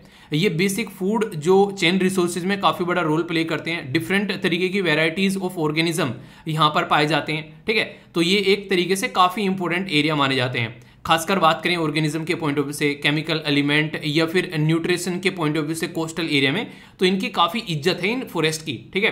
ये बेरोजगार फॉरेस्ट नहीं भाई साहब, ये काफी हाई जॉब काफी हाई सैलरीड फॉरेस्ट है, ये ऐसा बोल सकते हैं आप लोग। तो अगर ये खत्म हो रहे हैं तो दिक्कत की बात है, ठीक है। तो यहाँ पर ये बेसिक इन्फॉर्मेशन हो गई। तो जितनी भी कहानी मैंने सुनाई है वो पीपीटी में भी आप लोगों को देखने को मिल जाएगी, ऐसा नहीं कि हवाबाजी में सुना रहा था। तो यहाँ पर जब पीपीटी आप लोग जाकर देखोगे तो उसमें भी आप लोगों को ये सारी कहानियां क्या क्या सिग्निफिकेंस है वो सब मिल जाएगा, ठीक है। तो टेंशन मत लिया करो, शांति में बैठ के बिल्कुल मजे में सुना करो, समझा करो, और फिर उसके बाद में उसको पचा के तब उठा करो, ठीक है। क्वेश्चन है, चलिए देख लेते हैं कितने अच्छे से आप लोगों ने ये सुना है पूरा टॉपिक। इससे पता चलेगा कि सो रहे थे या टकटकी लगाकर सुन रहे थे। 2015 में यूपीएससी को प्यार आया इसके ऊपर, तो उन्होंने क्वेश्चन पूछ लिया। बोला गया which of the following region of the India has combination of mangrove forest, evergreen forest and deciduous forest. तो यहां पर जो ये फॉरेस्ट होते हैं मैंग्रोव्स, और इसी के साथ में सदाबहार वाले जो फॉरेस्ट होते हैं, और जो ऐसे नहीं जैसे जो पतझड़ वाले जो मौसम होते हैं, तो कहां पर आप लोगों को ये देखने को मिलता है, इनका कॉम्बिनेशन कहां पर पाया जाता है। तो ये बोला गया, ठीक है। तो बोला गया कि यहाँ पर नॉर्थन कोस्टल जो आंध्र प्रदेश वाला रीजन है, दूसरा बोला गया साउथ वेस्ट जो साउथ वेस्ट बंगाल वाला रीजन है, इसी के साथ में साउथ सौराष्ट्र वाला रीजन देखने को मिलेगा, और अंडमान एंड निकोबार वाला रीजन आप लोगों को यहाँ पर देखने को मिलेगा। वीडियो को पॉज कर आप लोग आंसर दीजिए, देखता हूं कौन कौन अपने सही तरीके से दिमाग को लगाता है और कौन इसका सही आंसर देता है, फिर मैं आप लोगों को एक्सप्लेन करता हूं, ठीक है। दे लिया आंसर, अब आगे बढ़ते हैं। यहां पर अगर बात करें नॉर्थ अंडमान वाला जो रीजन आप लोगों को देखने को मिलेगा, वो आप लोगों को नजर आता है एवरग्रीन टाइप का फॉरेस्ट, ठीक है। ये जो नॉर्थ अंडमान होता है, मिडिल वाला अंडमान जो होता है यहाँ पर उसको बोलते हैं डेसिडियस टाइप के फॉरेस्ट, मिडिल अंडमान पे पाए जाते हैं। तो इस तरीके से आप लोग यहाँ पर बोल सकते हैं, ठीक है। इसी के साथ में आप लोगों को एवरग्रीन फॉरेस्ट जो है वो आप लोगों को निकोबार वाले रीजन में भी आप लोगों को यहाँ पर देखने को मिलते हैं। तो इस तरीके से समझ सकते हैं। तो यानी कि यहाँ पर ये इस तरीके अलग अलग फॉरेस्ट आप लोग कहाँ पर पाए जाते हैं, ये अंडमान एंड निकोबार वाले एरिया में इस तरीके डिफरेंट डिफरेंट फॉरेस्ट जो है वो पाए जाते हैं। तो आंसर क्या हो गया, आंसर यहाँ पर इसका डी हो गया, ठीक है। इंटरेस्टिंग क्वेश्चन है, बिल्कुल यूपीएससी के लेवल का। यहाँ पर आप लोगों से पूछा गया कि करेक्ट स्टेटमेंट कौन सी है, और यहाँ पर ऐसे ही दिया गया जैसे लेटेस्ट अभी यूपीएससी का पेपर भी आप लोगों को देखने को मिला था। एशिया जो है वो largest number of mangrove forest पाए जाते हैं वर्ल्ड वाइड, ये बोला गया एशिया के अंदर में, पहली स्टेटमेंट। दूसरा बोला गया कि इंडिया में कंट्रीब्यूशन जो है वो 45% है साउथ एशिया का, और सुंदरवन जो है वेस्ट बंगाल के अंदर में वो लार्जेस्ट है पूरी दुनिया के अंदर में। तो स्टेटमेंट ओनली 1 सही है, ओनली 2 सही है, या ऑल 3 स्टेटमेंट सही है, या फिर नन ऑफ द अबव। तो सही आंसर क्या है यहाँ पर, ए बी सी या फिर डी। अगर आप लोगों से पूछा जाए बताइए क्या है सही आंसर। सही आंसर है इसका सी, यानी कि सारी की सारी स्टेटमेंट सही है। यही मैंने अभी आप लोगों को डिटेल में पढ़ाया था, तो कोई भी कंफ्यूजन आप लोगों को नहीं होना चाहिए अगर टॉपिक को ढंग से सुना है तो टॉपिक को ऐसे तैयार करना है, ठीक है। फीडबैक जरूर देना, जरा सा टाइम लगता है, बताया करो कि आप लोगों की समझ में आ रहा है या फिर कोई डाउट है, ताकि मैं उसको आगे आने वाले टाइम में और इंप्रूवमेंट कर सकूँ उसके अंदर। तो थम्स अप देकर बता सकते हैं, या फिर डिसलाइक कर या फिर कमेंट बॉक्स में, जैसे भी आप लोगों को सूटेबल लगे, ओके। काफी बेहतरीन आर्टिकल है ये, आर्टिकल बिजनेस स्टैंडर्ड के द्वारा कवर किया गया, और यहाँ पर ये सेम इसी तरीके का एक आर्टिकल आप लोगों को देखने को मिलेगा, वो इंडियन एक्सप्रेस के अंदर भी यहाँ पर कवर किया गया था, ठीक है। तो इसके बारे में मैं आप लोगों से यहाँ पर डिस्कस करने वाला हूँ कई सारी बातें जो कि आप लोग यहाँ पर समझ पाएंगे। ये इंपॉर्टेंट टॉपिक आप लोग यहाँ पर कवर कर सकते हैं जीएस पेपर 2 के अंदर में, जो रिपोर्ट वगैरह होती है, या फिर प्रीलिम्स के अंदर भी आप लोगों से डायरेक्ट क्वेश्चन पूछा जा सकता है। तो यहाँ पर एक रिपोर्ट प्रस्तुत की गई यहाँ पर, जिसको बोला गया यहाँ पर, जो टाइटल है उसका वो बोला गया यहाँ पर outbound travel and tourism an opportunity untapped. तो यानी कि देखिए, अगर आप लोग देखिए इंडिया के अंदर में रहते हैं, ठीक है, तो अगर आप लोगों से बात की जाए कहीं घूमने जाना है, तो आप लोगों के लिए सबसे अच्छी लोकेशन आप लोग कौन सी बोलोगे आप लोग घूमने के लिए? अपने ही देश में अपने राज्य को छोड़कर कहीं बाहर जाना है घूमने के लिए, तो सबसे अच्छी लोकेशन क्या बोलोगे? कोई नॉर्थ में पसंद करेगा, कोई साउथ में पसंद करेगा, कोई यहाँ पर एक तरीके से हो सकता है किसी आइलैंड में पसंद करे। पर लेकिन जब बात करें हमारे देश के लोग बाहर घूमने जाते हैं, ठीक है, तो वहां पर जाकर जो खर्चा करते हैं, जो एक तरीके से वहां पर जाकर नहीं एक तरीके से पैसा लगा रहे हैं, तो उसके बारे में बात की जा रही है। तो ये बोला जा रहा है 2024 तक ये लगभग 42 बिलियन आप लोगों को देखने को मिलेगा। इतने लार्ज स्केल पर जो है हमारे लोग जो हैं वो पार्टिसिपेट करते हैं। आप लोगों को पता है हमारी पॉपुलेशन जो है दुनिया में काफ़ी लार्ज स्केल पर बाहर देखने को मिलेगी, तो उसी के चलते यहाँ पर ये रिपोर्ट प्रस्तुत की जा रही है। तो इस रिपोर्ट के बारे में आप लोगों को यहाँ पर थोड़ा सा याद रखना है। रिपोर्ट का टाइटल क्या है वो तो कम से कम याद रखिएगा। अभी ग्लोबली ये माना जा रहा है अप्रोक्सीमेटली 80 मिलियन लोग यहाँ पर, 80 मिलियन, 1 मिलियन में 10 लाख होते हैं, ठीक है, तो 80 मिलियन हो गए यहाँ पर, यानी कि 800 लाख आप लोग यहाँ पर बोल सकते हो। तो इससे आप लोग अंदाजा लगा सकते हो कितने सारे लोग जो हैं वो यहाँ से बाहर जा रहे हैं। ठीक है, मोटे मोटे तौर पर बोल दो तो आप लोगों को 8 करोड़ लोग, ठीक है, तो कितनी बड़ी संख्या ये आप लोग इसको देख सकते हैं। तो इंडिया जो है एक तरीके से यहाँ पर मोस्ट ल्यूक्रेटिव जो आउटबाउंड टूरिज्म मार्केट बनती हुई यहाँ पर जा रही है, और इसीलिए आप लोगों ने देखा होगा कई सारी कंट्री ऐसी है जहां पर हम लोग जाते हैं तो वीज़ा ऑन अराइवल मिल जाता है आप लोगों को काफ़ी आसानी से, क्योंकि लोगों को पता है अगर कोई पर्टिकुलर पर्सन कहीं घूमने के लिए आता है तो वहां पर आकर वो रुकेगा भी, होटल में खर्चा करेगा, कुछ खरीदेगा भी वहां पर एक तरीके से, इसी के साथ में कुछ खाएगा पिएगा भी वहां पर। तो ये एक तरीके से ऐसी मार्केट होती है जो कि एक तरीके से काफ़ी अच्छे लेवल पर इन्वेस्टमेंट करता है अगर कोई किसी देश के बाहर से निकल कर आता है, क्योंकि उसके पास में पैसा होता है। मान लीजिए कोई एक ऐसा इंसान है जिसकी इनकम जो है वो 5,000 रुपये महीना कमा रहा है, उसको बोला जाए यार स्विट्जरलैंड घूम के आना है तुम्हें, स्विट्जरलैंड तो दूर की बात है, अगर वो किसी गाँव में रहता है तो दिल्ली जाते हुए भी एक तरीके सोचेगा 1000 बार कि 5,000 रुपये ही है बस जेब में, होटल में रुकना खाना पीना कैसे काम हो पाएगा, ठीक है। तो आप लोग ऐसे समझ सकते हैं कि जिसके पास में पैसा होगा वही निकल कर बाहर जाएगा, और जो बाहर जाएगा वहां पर वो खर्चा करेगा। तो कई सारी कंट्री तो ऐसी हैं, जैसे श्रीलंका हो गया, मैंने बोला था ना अभी, वहां पर उनकी कंट्री में इतना बड़ा रोल प्ले कर रहा था टूरिज्म कि कोविड-19 की वजह से टूरिज्म रुका तो वो घुटनों पर आ गए, यहां से अंदाजा आप लोग लगा सकते हैं। सिंगापुर हो गया आज की डेट में अगर बात करें, स्विट्जरलैंड हो गया यूरोप के अंदर में, तो दुनिया भर का पैसा खर्चा किया जाता है लोगों के द्वारा जो घूमने जाते हैं। 2021 में इंडिया के द्वारा यहाँ पर 12.6 बिलियन आप लोग देखते हैं यहाँ पर, जो अगर बात करें 2019 में था ये यहाँ पर 22। हालांकि कोविड-19 के चलते थोड़ी सी चीज़ें डाउन हुई हैं, पर लेकिन ऐसा नहीं कि बहुत ज़्यादा डाउन हो गई है, अभी आगे फिर आप लोगों को बढ़ती नजर आएंगी। सबसे ज़्यादा जो फोकस किया गया यहाँ पर वो यूरोप के अंदर किया गया है। यूरोप के अंदर देखिए क्या होता है, अगर जापान के अंदर आप लोग विजिट करने जाते हैं तो वहाँ पर आप लोगों को काफ़ी सस्ती उनकी करेंसी देखने को मिलेगी। मतलब क्या सस्ते का मतलब, अगर 5,000 रुपये आप लोग लेकर जा रहे हो अपनी कंट्री के, तो यहाँ पर अपनी करेंसी के, तो वहाँ पर लगभग वो आप लोगों के लिए 8,500 रुपये बन जाएंगे जापान के। यानी कि कहने का मतलब यहाँ पर यह कि उनकी करेंसी जो है हमारी करेंसी के कंपेयर में काफ़ी डाउन है। जबकि अगर यूएसए में आप लोग घूमने जाते हैं तो यहाँ से आप लोगों को लगभग 80 रुपये लेकर जाओगे तब जाकर आप लोगों को $1 मिलने वाला है। तो इससे आप लोग अंदाजा लगा सकते हैं। तो उन कंट्री में घूमना, लोग एक तरीके से अगर कुछ खरीदना है तो उन कंट्री में जाकर घूमो जहां पर हमारी कंट्री कंपेयर में चीज सस्ती है, क्योंकि वहां से आप लोग खरीद कर लेकर आ सकते हो। और इसीलिए कहते हैं कि उस कंट्री का एक्सपोर्ट जो है वो काफ़ी बढ़ जाता है जब उस कंट्री की जो करेंसी है वो डिवैल्यूएट रहती है, यानी कि कम रहती है। यानी कि हमारी कंट्री की करेंसी जो है वो ज़्यादा ताकतवर है, ताकतवर नहीं मतलब एक तरीके से ज़्यादा एक आप लोग बोल सकते हैं वैल्यू में ज़्यादा है अगर जापान के साथ में कंपेयर करोगे। इसलिए जापान एक एक्सपोर्ट हब है, जापान एक तरीके से काफ़ी लार्ज स्केल पर एक्सपोर्ट हब आप लोगों को देख सकते हैं। तो इससे आप लोग एक अंदाजा लगा सकते हैं। यूरोप के अंदर में 20% यहाँ पर अगर बात करें जो ट्रेवल किया गया, इंडिया से अगर बात करें 10% आप लोगों को देखने को मिलेगा ऑस्ट्रेलिया और न्यूजीलैंड आप लोगों को देखने को मिलेगा। कई सारे साउथ ईस्ट एशिया में भी कई सारे डेस्टिनेशन आप लोगों को यहाँ पर नजर आएंगे जहाँ पर लोग घूमने जाते हैं। अगर बाहर के देश में कहीं एक मौका मिले घूमने का तो आप लोग कौन सा देश चूज करोगे कि हाँ यार यहाँ तो कम से कम घूम के आना है, तो आप लोग बताइए जरा।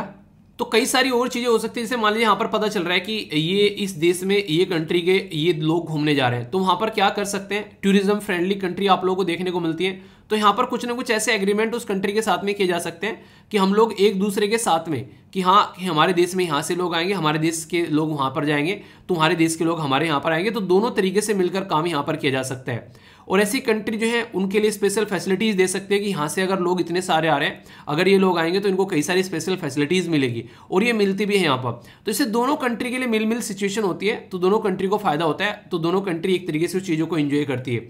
तो ये काफ़ी एक अच्छा तरीका है अगर हम लोग इसको आगे बढ़ाते हैं। ये काफ़ी सिग्निफिकेंस भी आप लोगों को यहाँ पर देखने को मिलेगा। कई सारे सेक्टर में यहाँ पर काफ़ी बड़ा बूम आता है, ठीक है। सर्विस सेक्टर हो गया, फॉरेन एक्सचेंज हो गया, जब जाओगे तो आप लोग पैसा भी लोगे ना वहाँ पर, तो आप लोग इसको समझ सकते हो, ठीक है। तो एक तरीके से जो भी यहाँ पर नेशनल हेरिटेज है उनको कोई देखने आ रहा है बाहर से, कल्चर हो गई कि ऐसा आप लोग ढांचागत विकास कर रहे हैं, ठीक है। तो एक तरीके से किस चीज़ों को आप लोग रिकग्निशन यहाँ पर दे रहे हैं। कल्चर डिप्लोमेसी भी कई बार देखने को मिलती है। आप लोगों ने देखा होगा हमारी कंट्री में बुद्धिस्ट सर्किट डेवलप किया जा रहा है, तो कोई भी श्रीलंका से आ रहा है, म्यांमार से आ रहा है, चाइना से आ रहा है, तो पर्टिकुलर उस सर्किट को देखने आएगा, क्योंकि बुद्धिज्म वहाँ पर मेन रिलीजन आप लोगों को फॉलो करते हुए नजर आते हैं। हम लोग यहाँ पर क्या कर रहे हैं, अलग अलग इसी तरीके से कई सारे सर्किट डेवलप कर रहे हैं ताकि यहाँ पर कल्चर को कनेक्ट किया जा सके टूरिज्म के साथ में। तो ये एक अच्छा तरीका रहता है, इससे एम्प्लॉयमेंट जो रहता है वो काफ़ी लार्ज स्केल पर जनरेट होता है। आप लोग बोलोगे इसमें क्या एम्प्लॉयमेंट है, सोचो कोई बाहर से अगर हमारे देश में बहुत ज़्यादा लोग घूमने आ गए तो इससे जो कुछ ना कुछ यहाँ पर खरीदेंगे, इसी के साथ में खाएंगे भी यहाँ पर, रहेंगे भी यहाँ पर। तो एक तरीके से कहीं होटल में जॉब मिल रही है, कहीं खाना बनाने वालों की, कहीं फैक्ट्री में एक तरीके से प्रोडक्ट बनाने वालों की। अगर आप लोग कहीं घूमने जाते हो तो आप लोग कोशिश ये करते हो कि वहाँ से कुछ ना कुछ चीज़ ऐसी लेकर आ जाए जो कि यार यादगार रहे। होता है कि नहीं होता है, आप लोग खुद बताओ। तो उसमें इंसान ये हमेशा कोशिश करते हैं, तो इसके चलते आप लोग को हमेशा ये चीज़ देखने को मिलती है जो कि एक अच्छी चीज़ आप लोग यहाँ पर बोल सकते हैं। तो ये चीज़ आप लोग हमेशा याद रखिए, ये एक तरीके से आप लोगों के लिए पॉजिटिव चीज़ें होती हैं कहीं ना कहीं, और उसको हमेशा सपोर्ट करना चाहिए। पर लेकिन कई बार यहाँ पर चैलेंजेस भी रहते हैं यहाँ पर, जैसे कि ढांचा नहीं रहता है। अगर आप लोग घूमने जाओगे कई जगह, कई सारी ऐसी साइट है ना तो साफ सफाई मिलेगी वहाँ पर, उल्टी सीधी चीज़ें देखने को मिलेगी, ठीक है। तो मैंने आप लोगों को बताया था ना कि दोस्त था लाल किले घूम के आया, तो वहाँ पर जो नहीं एक तरीके से कुछ पोटी वोटी पड़ी रहे, कुछ बंदर वंदर या फिर कुछ अपना कुत्ता वुत्ता कोई घूम के जाए इस तरीके से, तो उसमें वहाँ पे मजाक उड़ा रहे थे कई सारे, ठीक है। मतलब एक तरीके से कि ये देखो शाहजहाँ यहाँ आया होगा, ये किया होगा, उन्हें कई बार मजाक उड़ाता है। तो ये तो अपने ही देश के कई बार आप लोगों ने देखा होगा इस तरीके से करने लगता है यार दोस्त मजाक में। पर लेकिन सोचो जब बाहर का इंसान आता है और वो देखता है उसके माइंड पे क्या इंपैक्ट पड़ता है उस चीज़ को लेकर, तो ये काफ़ी बड़ी चीज़ यहाँ पर देखने को मिलती है जिसके ऊपर फोकस देना चाहिए हम लोग को, ठीक है। सेफ्टी और सिक्योरिटी के बारे में कई बार देखा होगा, कई सारे ऐसे फॉरेनर से घूमने आ रहे हैं, वो यहाँ पर आकर उनको लोग क्या करते हैं, उनसे ठगने की कोशिश करते हैं, ठीक है, कई तरीके से उनसे। अब वो तो मान लीजिए ठग लिए उससे मान लीजिए 2-4 हज़ार रुपए, पर लेकिन वो जैसी इमेज लेकर हमारे देश की जाएगा यार बाहर, वो आप लोग सोचो कितनी खतरनाक इमेज रहेगी। तो वो हम लोग सोचते नहीं है, हम लोग कुछ पैसों के चक्कर में अपने देश की इमेज खराब कर देते हैं। तो ये आप लोग यहाँ पर समझ सकते हैं। इसी के साथ में यहाँ पर स्किल्ड मैन पावर नहीं रहते जो उनको सपोर्ट प्रोवाइड करा सके। जैसे मान लीजिए हमारी कंट्री में कोई ताजमहल घूमने आ रहा है, तो वहाँ पर एक प्रॉपर स्किल्ड इंसान होना चाहिए जो ताजमहल के बारे में उसको एक्सप्लेन कर सके, ठीक है, कि हाँ भाई साहब ये ताजमहल ऐसे था, ऐसे बनाया गया, इस पर्टिकुलर पर्पज से इसको बनाया गया था। तो इसके बारे में एक प्रॉपर एक बेसिक नॉलेज इंसान को होनी चाहिए। तो बहुत कम लोग ऐसे आप लोगों को देखने को मिलेंगे, तो उसके ऊपर काम करना चाहिए। यहाँ पर बेसिक एमिनिटीज़ नहीं देखने को मिलेगी, कहीं पर टॉयलेट, कहीं पर पानी की अवेलेबिलिटी, अगर बात करें थोड़ा बहुत खाने पीने की कैंटीन भी हो वहाँ पर हल्की फुल्की सी, ठीक है। इसी के साथ में जगह जगह वहाँ पर डस्टबिन रखी रहे। जो इंपॉर्टेंट जो हमारी कंट्री में लोकेशन है वहाँ पर तो मिल जाएगा, पर लेकिन इसी के ऊपर अभी काम किए जा रहे हैं। सीजन के बेस पर कई सारी चीज़ें देखने को मिलती है, सपोर्ट मिलनी चाहिए। तो इसके चलते हमारी कंट्री के द्वारा कई सारे इनिशिएटिव भी लिए गए हैं। स्वदेश दर्शन स्कीम हो गया, नेशनल मिशन ऑन पिलग्रिमेज हो गया, पिलग्रिमेज रिजुवनेशन एंड जो अभी मैंने आप लोगों से डिस्कस किया था ना, जो स्पिरिचुअल हेरिटेज एंड एगुमेंटेशन ड्राइव, जो यहाँ पर आइकॉनिक जो टूरिस्ट साइट होगी, बुद्धिस्ट ये कॉन्क्लेव देखने को मिलेगा। देखो अपना देश इनिशिएटिव, ये सारे हैं। अगर बात करें ट्रेवल और टूरिज्म डेवलपमेंट इंडेक्स में, अगर आप लोगों से कोई पूछ बैठे कल को, तो याद रखिएगा जापान, यूएसए और स्पेन आप लोगों को टॉप पर नजर आएंगे। इंडिया की जो रैंक है वो 52 पोजीशन पर आप लोगों को देखने को मिलेगी। श्रीलंका, पाकिस्तान, इसी के साथ में बांग्लादेश, नेपाल और चैड सबसे नीचे से टॉप कर रहा है। तो ये ऐसे क्वेश्चन है जहां से आप लोगों के एग्जाम में डायरेक्ट क्वेश्चन आप लोगों से कई बार पूछे जाते हैं। बाकी पर्टिकुलर अगर अपने ही देश के बारे में हम लोग को बात करनी है, अगर कुछ लिखने के लिए आ जाए, तो टूरिज्म इंडस्ट्री जो है वो क्या रोल प्ले करती है एक तरीके से जीडीपी के अंदर में, वो सब चीजें। तो इंडिया टूरिज्म में अगर बात करेंगे तो 10th पोजीशन पर देखने को मिलेगा, क्योंकि हमारी कंट्री भी काफी कुछ है एक तरीके से देखने वाली चीजें। तो यहाँ पर 10th पोजीशन पे in term of contribution of world GDP, यानी कि ग्रोस डोमेस्टिक प्रोडक्ट, हमारी कंट्री में भी टूरिज्म काफी बड़ा रोल प्ले करता है। तो world travel and tourism council report के बारे में बात करें 2019 में, अगर आप लोग यहाँ पर देखोगे तो जीडीपी का लगभग 6.8% टोटल इकोनॉमी आप लोग देखते हैं यहाँ पर कितना बड़ा रोल प्ले करता है। तो ये इससे आप लोग एक अंदाजा लगा सकते हैं, तो कम नहीं है यहाँ पर ये, ठीक है। तो इंडिया जो है 2021 में 40 के करीब साइट ऐसी हैं जो कि वर्ल्ड हेरिटेज लिस्ट के अंदर आप लोगों को देखने को मिलती है, ठीक है। तो ये लोग जब यहाँ पर इंटरनेशनल लेवल पर देखते हैं ये वर्ल्ड हेरिटेज साइट है जो कि मैंने रिसेंटली अभी आप लोगों की कवर किए, तो यहाँ से ये क्या रहेगा, लोग यहाँ पर जब भी इंटरनेशनल लेवल पर कोई इनको रिकॉग्नाइज करेगा तो लोग यहाँ से घूमने आएंगे कि देख के आते हैं यार क्या क्या है उसके अंदर में। तो इसे समझ सकते हैं। अभी यहाँ पर जैसे धोलावीरा और रामाप्पा टेम्पल आप लोगों ने देखा, लेटेस्ट अभी यहाँ पर इनको इंक्लूड किया गया, ठीक है। कहाँ पर है बताइए जरा, दोनों की दोनों कमेंट बॉक्स में डिटेल में इनको मैंने आप लोगों को एक्सप्लेन किया है। तो इससे आप लोग अंदाजा लगा सकते हैं कि चीजें बढ़ रही हैं और आने वाले टाइम में ये सेक्टर एक ऐसा है जिससे मिलियंस ऑफ जॉब क्रिएट होती है। ये माना जा रहा है कि 2029 तक इस सेक्टर से 53 मिलियन जॉब क्रिएट होने वाली है। ये अंदाजा लगाइए आप लोग, 53 मिलियन, ठीक है। तो यानी कि एक तरीके से आप लोग बोल सकते हैं कि एक ह्यूज अपॉर्चुनिटी है इस एरिया में आने वाले टाइम में, जिसके बेस पर आप लोग बोल सकते हैं कि आने वाले टाइम में इससे बहुत ही ज़्यादा फायदा होगा अगर हम लोग इसको ढंग से डेवलप करेंगे। 39 मिलियन तो जॉब अभी हमारे देश में इससे डेवलप की जा रही है। तो ये काफ़ी इंपॉर्टेंट है जो कि आप लोगों से क्वेश्चन भी पूछा जा सकता है, ठीक है। तो इसके बारे में आप लोग आइडिया रखेगा। तो ये तो बेसिक इन्फॉर्मेशन हो गई यहाँ पर इसके बारे में। बाकी एक मैं आप लोगों से यहाँ पर ऑर्गेनाइजेशन भी कवर कराता हूँ, रिपोर्ट से रिलेटेड क्वेश्चन पूछ लेते हैं। तो वर्ल्ड इकोनॉमिक फोरम के बारे में आप लोग यहाँ पर याद रखेगा, कल को आप लोगों से क्वेश्चन पूछा जाए कि ट्रेवल एंड टूरिज्म जो रिपोर्ट है, global travel and tourism report किसके द्वारा प्रस्तुत की जाती है, तो वर्ल्ड इकोनॉमिक फोरम के द्वारा यहाँ पर प्रस्तुत की जाती है। और बहुत सारे ऐसे क्वेश्चन आप लोगों से एग्जाम में पूछे भी गए अब की बार, जो कि ये पता होना चाहिए, ठीक है। स्टेब्लिश की गई थी 1971 में जेनेवा स्विट्जरलैंड में, आप लोगों को हेडक्वार्टर देखने को मिलेगा। इसी के साथ में इंटरनेशनल ऑर्गेनाइजेशन फॉर, ये पब्लिक प्राइवेट जो कोऑपरेशन एक तरीके यहाँ पर है, जहाँ पर पब्लिक और प्राइवेट दोनों मिलकर काम करते हैं, ठीक है। तो यहाँ पर एक तरीके से politician, businessman, even world economic forum की मीटिंग होती है। कई बार यूट्यूबर को भी यहाँ पर बुलाया जाता है, जो कि सोसाइटी पर पॉजिटिव और एक अच्छा इंपैक्ट डाल रहे हैं, जो कि काफी बड़े बड़े यूट्यूबर है, ठीक है। तो यहाँ पर अभी रिसेंटली आप लोगों ने देखा होगा भुवन बाम यहाँ पर घूमने गए थे, ठीक है। तो कई सारे ऐसे जो यूट्यूबर हैं जो कि यहाँ पर एक अच्छा मैसेज देते हैं। आप लोग बोलेंगे भुवन बाम कौन सा अच्छा मैसेज दे वो देखो कई सारी ऐसी मुहिम चलाई जाती है ना बैकग्राउंड में, तो सपोर्ट करते हैं कई बार उस चीज़ों को, ठीक है। जैसे मान लीजिए कोई प्लास्टिक खत्म करनी है, वुमेन के खिलाफ कुछ गलत चीज़ें हो रही है, ठीक है। इसी के साथ में जैसे कि अगर बात करें पैड को यूज़ करने के बारे में बात करते हैं, ठीक है। बहुत सारी ऐसी चीज़ें जो कई सारे जो अच्छे पॉजिटिव तरीके से चीज़ों को सपोर्ट करते हैं। कोविड-19 के टाइम पर मास्क यूज़ करने के लिए जो एक आप लोगों ने देखा होगा ऐड काफ़ी ज़्यादा चला, जिसमें प्राजक्ता कोहली को दिखाया गया, ठीक है, UN के लेवल पर। तो ये सारी चीज़ें क्या है, ये एक तरीके से सपोर्ट प्रोवाइड कराई जाती है यहाँ पर, ठीक है। तो आप लोग समझ सकते हैं यहाँ पर कई सारी रिपोर्ट है यहाँ पर। ये तो एक रिपोर्ट के बारे में बता दिया, कल को पूछ लेगी एनर्जी ट्रांजिशन इंडेक्स कौन प्रस्तुत करता है, ग्लोबल कॉम्पिटिटिवनेस रिपोर्ट कौन प्रस्तुत करता है, ग्लोबल IT रिपोर्ट कौन प्रस्तुत करता है, ठीक है। Global gender gap report important है, ये तो क्वेश्चन बन भी सकता है, ठीक है। ग्लोबल रिस्क रिपोर्ट, तो ये सारी रिपोर्ट जो है कौन प्रस्तुत करता है, ये वर्ल्ड इकोनॉमिक फोरम यहाँ पर प्रस्तुत करता है, ठीक है। तो इस तरीके से कोई कंफ्यूजन नहीं होना चाहिए। पूरा आर्टिकल मैंने काफी अच्छे से एक एक पॉइंट आप लोगों के माइंड में क्लियर किया।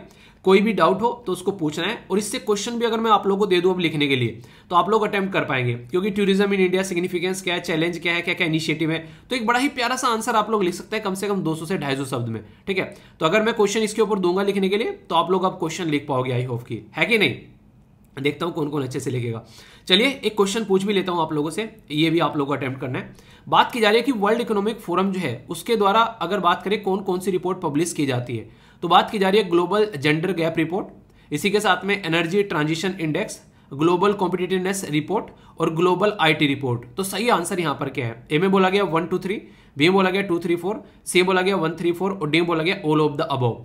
तो सही आंसर यहाँ पर क्या है, ABCFD, ये आप लोगों को बताना है। तो अभी मैंने काफी डिटेल में आप लोगों को बताया यहाँ पर, तो सारी की सारी रिपोर्ट आप लोगों को यहाँ पर देखने को मिलेगी, और आंसर यहाँ पर इसका डी हो गया, ठीक है।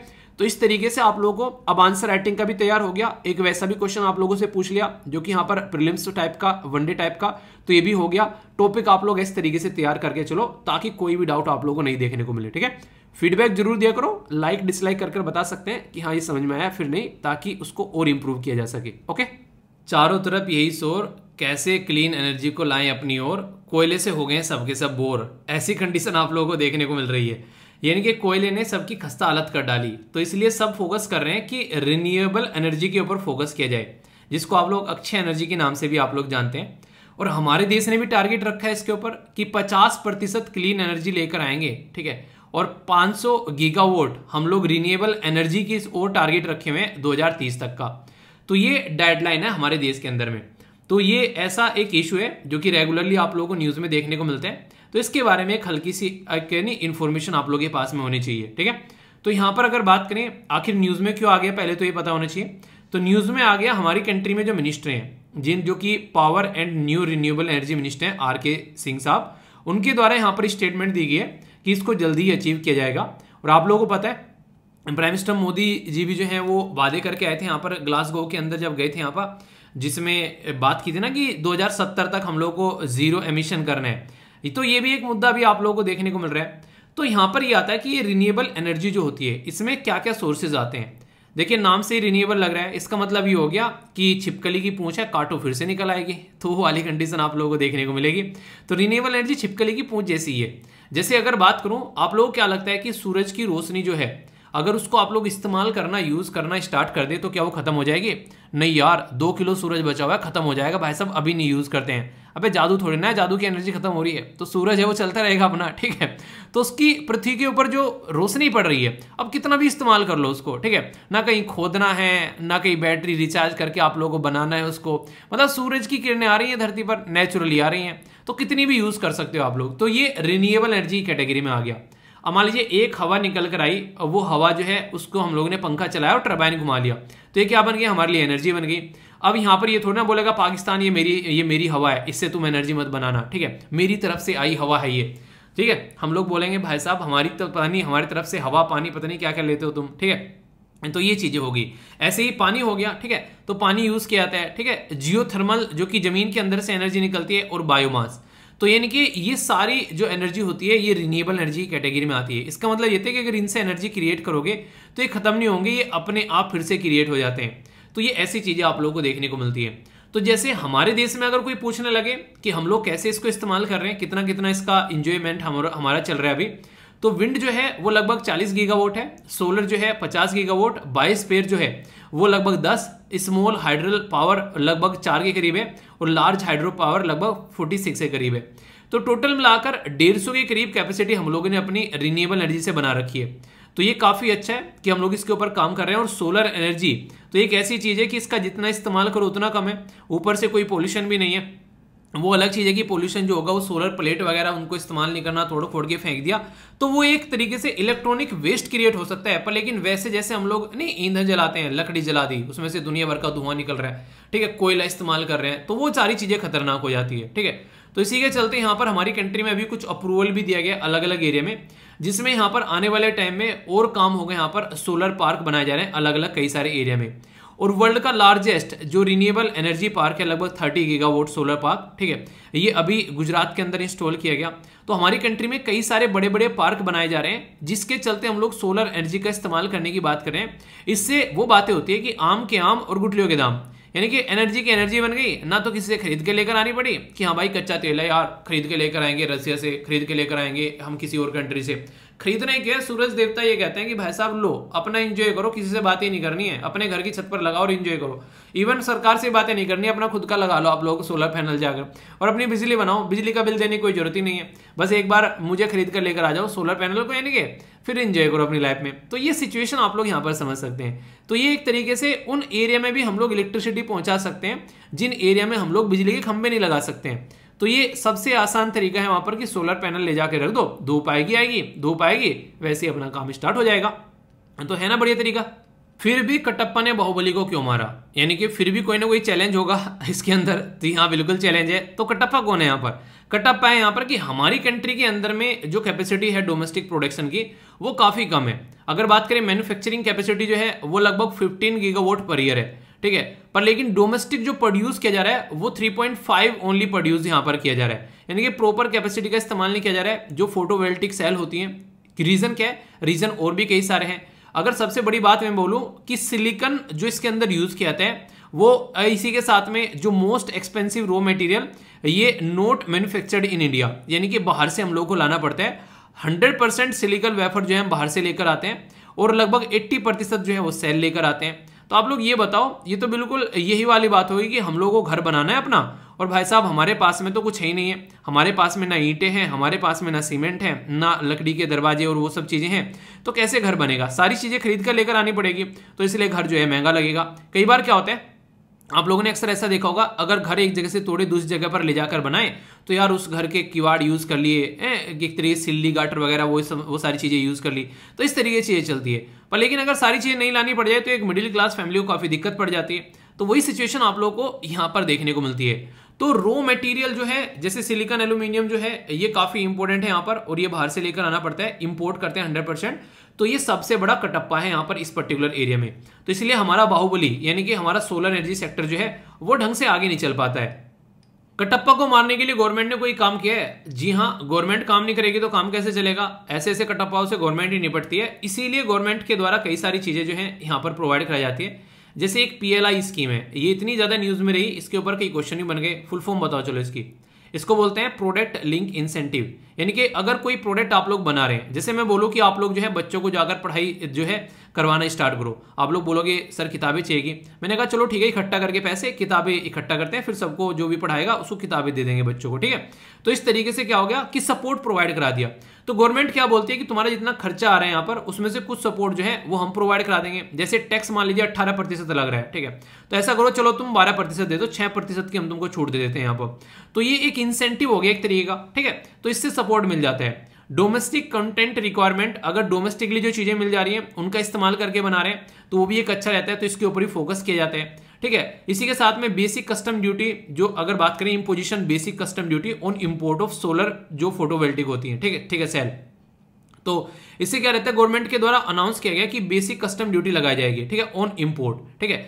तो ये एक तरीके से यहाँ पर ये सिचुएशन आप लोगों को देखने को मिल रही है, ताकि अगर अपने ही देश में हम लोग मैन्युफैक्चर करने लगे, बाहर से खरीद के न लेके आए, तो इससे क्या होगा, एक तरीके से उनको क्या करते हैं, एक ने डिसइंसेंटिव किया जा रहा है। यानी कि एक तरीके से तुमको कह रहा है बाहर से क्यों ला रहे हो, अपने ही देश में खरीदो तुम और अपने देश में बनाओ, ठीक है। तो वाली चीजें मॉडिफाइड स्पेशल इंसेंटिव पैकेज दिए जाते हैं कई बार उन्हें। कई बार मम्मी पापा आप लोगों को, आप लोग बोलते हो कि हाँ ठीक है ये काम करने का मन नहीं कर रहा है, तो चलो ठीक है तुमको आज ना पार्टी देते, बाहर घुमा के लेकर आते हैं, ठीक है। हालांकि सबके जो है इतने खुशनसीबी नहीं होते सबके घरों में कई बार थप्पड़ लगते हैं, पढ़ने का मन नहीं कर रहा है तो, ठीक है। तो एक इंसेंटिव दे देना, तो स्पेशल इकोनॉमिक जोन के अंदर में कई बार, ठीक है, 25% in non special economic zone, 20% in special economic zone. तो कई बार सब्सिडी दी जाती है, सब्सिडी मतलब सपोर्ट काइंड ऑफ चीजें, तो उसमें भी गवर्नमेंट जो है सपोर्ट प्रोवाइड कराने की कोशिश करती है। यानी कि गवर्नमेंट हर जगह आगे निकल कर आती है ताकि एक माहौल बने। तो इससे फायदा क्या होगा, एक तो एनर्जी के ऊपर किसी और के ऊपर डिपेंडेंट नहीं रहेंगे, पहली बात। दूसरी इंपॉर्टेंट बात ये रहेगी, अपने ही देश में हम लोग अपनी चीजें मैन्युफैक्चर कर पा रहे हैं, तो इसी के चलते हम लोग इंप्लॉयमेंट भी जनरेट कर पा रहे हैं। और एम्प्लॉयमेंट के टाइम पर जब हम लोग पैसा देंगे, किसी को सैलरी देंगे, तो अपने ही देश के लोगों को सैलरी देंगे, उनसे फिर वो कुछ सामान खरीदेंगे, अपने ही देश की इकोनॉमिक एक्टिविटी बढ़ना स्टार्ट होगी, तो अपनी ही इकोनॉमी अर्थव्यवस्था में इंप्रूवमेंट होता हुआ आप लोगों को नजर आएगा। तो ये होता है आम के आम और गुठलियों के दाम, अगर अपने ही देश में अपने ही हिसाब से अपने ही आप काम कर रहे हैं हम लोग। ये काफी इंटरेस्टिंग है और आप लोगों के लिए तो खासकर एग्जाम के लिए तो बहुत ही इंपॉर्टेंट है, क्योंकि एनर्जी ट्रांजिशन इंडेक्स, इसके ऊपर क्वेश्चन पूछे गए हैं कई बार। ये एक तरीका ऐसा इंडेक्स होता है जो कि यहाँ पर गाइड करता है कि देश में पॉलिसी बनाने वाले लोग किस तरीके से अपनी पॉलिसीज बना रहे हैं, कैसे कैसे चीज़ों को आगे लेकर चल रहे हैं, और कैसे एनुअली हर एक कंट्री में किस किस लेवल पर कौन कौन सी एनर्जी कितनी एडिशन उसके अंदर हो रहा है, और काम कौन करता है इसको तैयार करने में। तो वर्ल्ड इकोनॉमिक फोरम जो है यहाँ पर, वो यहाँ पर इसको तैयार करता है। तो ये कई बार क्वेश्चन पूछे जाते हैं इस तरीके से कि हाँ ये किसके द्वारा तैयार किया जाता है, तो ये बेसिक इन्फॉर्मेशन आप लोगों को देखने को मिलती है।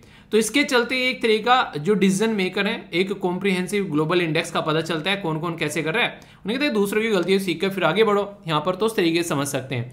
तो यहाँ पर मैक्रो इकोनॉमी या फिर इंस्टीट्यूशनल, सोशल, जियोपॉलिटिकल, हर एक लेवल पर फिर चीज़ों को कंसिडर किया जाता है, और कैसे कैसे एनर्जी को कहाँ पर इस्तेमाल किया जा रहा है वो चीज़ें देखने को मिलती है। इसके बारे में बात करें इंडेक्स में, अगर एशिया के अंदर में, तो मलेशिया आप लोगों को देखने को मिलता है, थाईलैंड, वियतनाम, तो यहाँ पर आप लोगों को ये टॉप कंट्री देखने को मिलेगी। हमारी कंट्री की रैंक जो है वो 87 है, ठीक है, ये आप लोग याद रखते हैं। और वैसे टॉप पर तो ये देश रहते हैं अपना, जो अपना लाइफ को एंजॉय करते हैं, पहले पर स्वीडन, नॉर्वे, डेनमार्क, स्विट्जरलैंड। तो ये यहाँ पर आप लोगों का लाइफ स्टाइल जो है ना वो बड़ा ही शानदार नजर आएगा। यानी कि यहाँ पर एजुकेशन के बारे में बात कर लें, हेल्थ के बारे में बात कर लें, यहाँ पर एनर्जी के बारे में यहाँ पर बात कर लें, इनका एक लाइफ स्टाइल बड़ा ही स्टैंडर्ड लेवल का आप लोगों को देखने को मिलता है। इसीलिए इन कंट्रीज को हम लोग डेवलप्ड कंट्री कहते हैं।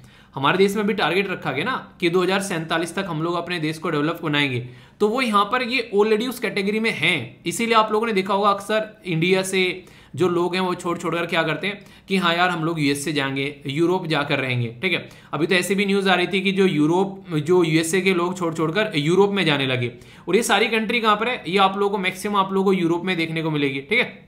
तो इस तरीके से आप लोग समझ सकते हैं, क्योंकि यूरोप ज्यादा बेटर लाइफ स्टाइल लीड करता है एज कंपेयर टू दुनिया में। अगर कहीं भी आप लोग जाओगे तो वहां पर आप लोगों को सबसे ज्यादा शानदार तरीके से जिंदगी लोग जीते हुए नजर आएंगे। इसीलिए लोग ललचाते हैं कि यार कम से कम यहां पर जाके रहने का मौका मिले तो हम लोग रहें। हमारे देश के दुनिया भर के लोग अभी देश छोड़कर गए, आप लोगों ने देखा होगा, तो अलग अलग देश में जाकर लोग बस रहे हैं, ये भी आप लोग यहां से समझ सकते हैं। ये तो इसके ऊपर पूरी राम कथा हो गई जो मैंने आप लोगों को यहाँ पर सुनाई कि हाँ क्या क्या चीजें हैं, क्या क्या प्रॉब्लम है, कहाँ कहाँ से कैसे हम लोग इसको निकाल कर लेकर आ पा रहे हैं। अब इंपॉर्टेंट क्वेश्चन यहाँ पर यूपीएससी के द्वारा पूछा गया 2017 में, और डोमेस्टिक कंटेंट रिक्वायरमेंट के बारे में यहाँ पर पूछा गया कि domestic content requirement sometimes seen in the news with reference to, तो किसके रेफरेंस में यहाँ पर ये पूछा गया। तो अभी मैंने आप लोग क्या बताया यहाँ पर कि सोलर पैनल को डेवलप करने के लिए यहाँ पर इसके बारे में बातें की गई। तो यहाँ पर क्या दे रखा, टीवी, फूड प्रोडक्ट है, ये ऐसी चीजें दे रखी हैं। तो अगर आप लोगों के माइंड में क्लैरिटी रहेगी तो आप लोग तुरंत उसका आंसर दोगे कि भाई साहब ये है आंसर, फालतू में हमको ना फुद्दू मत बनाओ, ठीक है। तो आप लोग जब कॉन्सेप्ट क्लैरिटी के ऊपर आप लोग फोकस देते हैं ना, तो फिर इस तरीके से आप लोग चीजों को अंडरस्टैंड करते हैं। इसलिए मैं आप लोगों को बोल रहा हूँ कि कभी भी चीजें रटनी नहीं है यार, अपने कॉन्सेप्ट को क्लियर करो। जब कॉन्सेप्ट क्लियर आप लोगों का एक बार हो जाएगा तो फिर आप लोग किसी को पढ़ा भी सकते हो, उस लेवल पर आप लोग काम करोगे यहाँ पर, ठीक है। तो डोमेस्टिक कंटेंट रिक्वायरमेंट जो है वो एक तरीके से सोलर पैनल डेवलपमेंट के बारे में बात की गई, और इसके चलते यहाँ पर काम ये किया गया कि अपने ही देश में हम लोग अपनी ही चीज़ों को जो है उसको ढंग से लेकर चल सकें, ठीक है। तो इसमें Jawaharlal Nehru national solar mission जो हमारी कंट्री में स्टार्ट किया गया था 2010 में, वो वहाँ पर फोकस किया गया था इसके अंदर में। और भी कई जगह जैसे नेशनल सोलर मिशन के बारे में अगर आप लोग बात करते हैं तो वहाँ पर भी आप लोगों को चीज़ देखने को मिलेगी। तो कई जगह ये इस्तेमाल होता है, ऐसा नहीं है हमारे ही देश के अंदर है। आप लोग देखते हैं अर्जेंटीना, मैक्सिको, ब्राजील, मतलब सब इसको इस्तेमाल कर रहे हैं। अपने डोमेस्टिक लेवल पर चीज़ें यहाँ पर करनी चाहिए, तो ये आप लोग यहाँ पर समझ सकते हैं। और हमारी कंट्री में भी जो मिशन है उसके ऊपर हम लोग काम करें, तो हमारी कंट्री के अंदर भी इसमें अभी ग्रोथ देखने को मिल रहा है।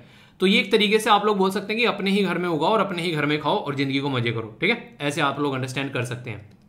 इंटरेस्टिंग क्वेश्चन है, वर्ल्ड में लार्जेस्ट रिन्यूएबल एनर्जी पार्क जो है वो 30 गीगावाट का सोलर एनर्जी जो प्रोजेक्ट है यहाँ पर वो इंस्टॉल करने की बात की गई यहाँ पर किस कंट्री के द्वारा, ठीक है। तो इंडिया के द्वारा यहाँ पर बात की जा रही है, चाइना के द्वारा, यूएसए के द्वारा, नॉर्वे के द्वारा। तो सही आंसर यहाँ पर क्या है, तो मैंने अभी आप लोगों को यहाँ पर डिस्कस किया था वो, तो कोई भी कंफ्यूजन आप लोगों को नहीं होना चाहिए कि हमारे देश में यहाँ पर बात की जा रही है। तो हमारे ही देश में आप लोगों को इंटरनेशनल सोलर अलायंस आप लोगों को देखने को मिलता है, ठीक है। तो जो इंटरनेशनल सोलर अलायंस है उसका हेडक्वार्टर बताइए जरा कहाँ पर है, तो ये भी आप लोगों को पता होना चाहिए। तो वर्ल्ड का सबसे बड़ा यहाँ पर ये इंस्टॉल किया जा रहा है। तो ये बेसिक चीजें हैं यार, कल को क्वेश्चन पूछे डायरेक्ट तो आप लोगों के माइंड में इनको लेकर क्लैरिटी रखनी है। तो आंसर क्या हो गया, आंसर यहाँ पर इसका ए हो गया, ठीक है। तो कोई भी डाउट हो तो बताना जरूर, फीडबैक देकर जाया करो, जो भी आप लोगों को लगता है सही या फिर गलत तो उसको आप लोग अच्छे से पार्टिसिपेट किया करो, ओके। बाकी और सारी न्यूज है आप लोग देख लेना, यहाँ पर इसमें प्रोवाइड करा दी गई है, कोई टेंशन नहीं है, इसको एक बार हल्का सा नजर डाल लीजिएगा, ठीक है। अभी टाइम थोड़ा सा जो है लेट हो गया, और 1-2 दिन में चीजें आप लोगों को मतलब जल्दी आप लोगों को सही देखने को मिलेगी, क्योंकि अभी आप लोग की जो मंथली वीडियो है वो भी आप लोगों को प्रोवाइड कराई जानी है, तो उसके ऊपर भी काम चल रहा है। तो उसी के लिए मैं आप लोगों को बोल रहा था, वो आज शाम तक आप लोगों को 6:30 बजे तक आप लोगों को प्रोवाइड करा दी जाएगी, ठीक है। बाकी यहाँ से आप लोग एक बार देख लेना, सारी चीजें प्रोवाइड करा दी गई, इनको एक बार नजर निकाल लेना, ताकि आप लोग कोई भी दिक्कत यहाँ पर देखने को न मिले, ठीक है। तो ये है एक छोटी सी इन्फॉर्मेशन। बाकी मिलते हैं नेक्स्ट लेक्चर में, तब तक अपना ध्यान रखिए, और 6:30 बजे शाम को जरूर मिलना, ठीक है। 6:30 बजे आप लोगों को एग्जैक्ट जो है मंथली वीडियो आप लोगों को प्रोवाइड करानी है। ये बेसिकली मैंने बताया था कि लेट किस रीजन से हो रही थी, तो अब आप लोगों के सामने यहाँ पर तसल्ली में सारी बातें डिस्कस की जाएगी, और जिसके पेपर भी आ रहे हैं उनके लिए काफी फायदेमंद रहेगी। तो उसके ऊपर एक हल्की सी नजर डाल के जरूर जाना, ताकि एग्जाम में कंफर्टेबल फील करो, ठीक है। और आंसर राइटिंग ग्रुप में आप लोग आसानी से ऐड कर सकते हैं एप्लीकेशन के थ्रू जाकर यहाँ पर। और इसी के साथ में क्लास कैसी लग रही है, जो PSIR और सोशियोलॉजी की, उसके बारे में जरूर बताना। नेक्स्ट लेक्चर मिलता हो, तब तक ध्यान रखिए, बड़ों को नमस्ते, छोटों को प्यार, छोटी सी लाइफ एंजॉय करा। मिलता हूं नेक्स्ट वीडियो में, तब तक के लिए जय हिंद।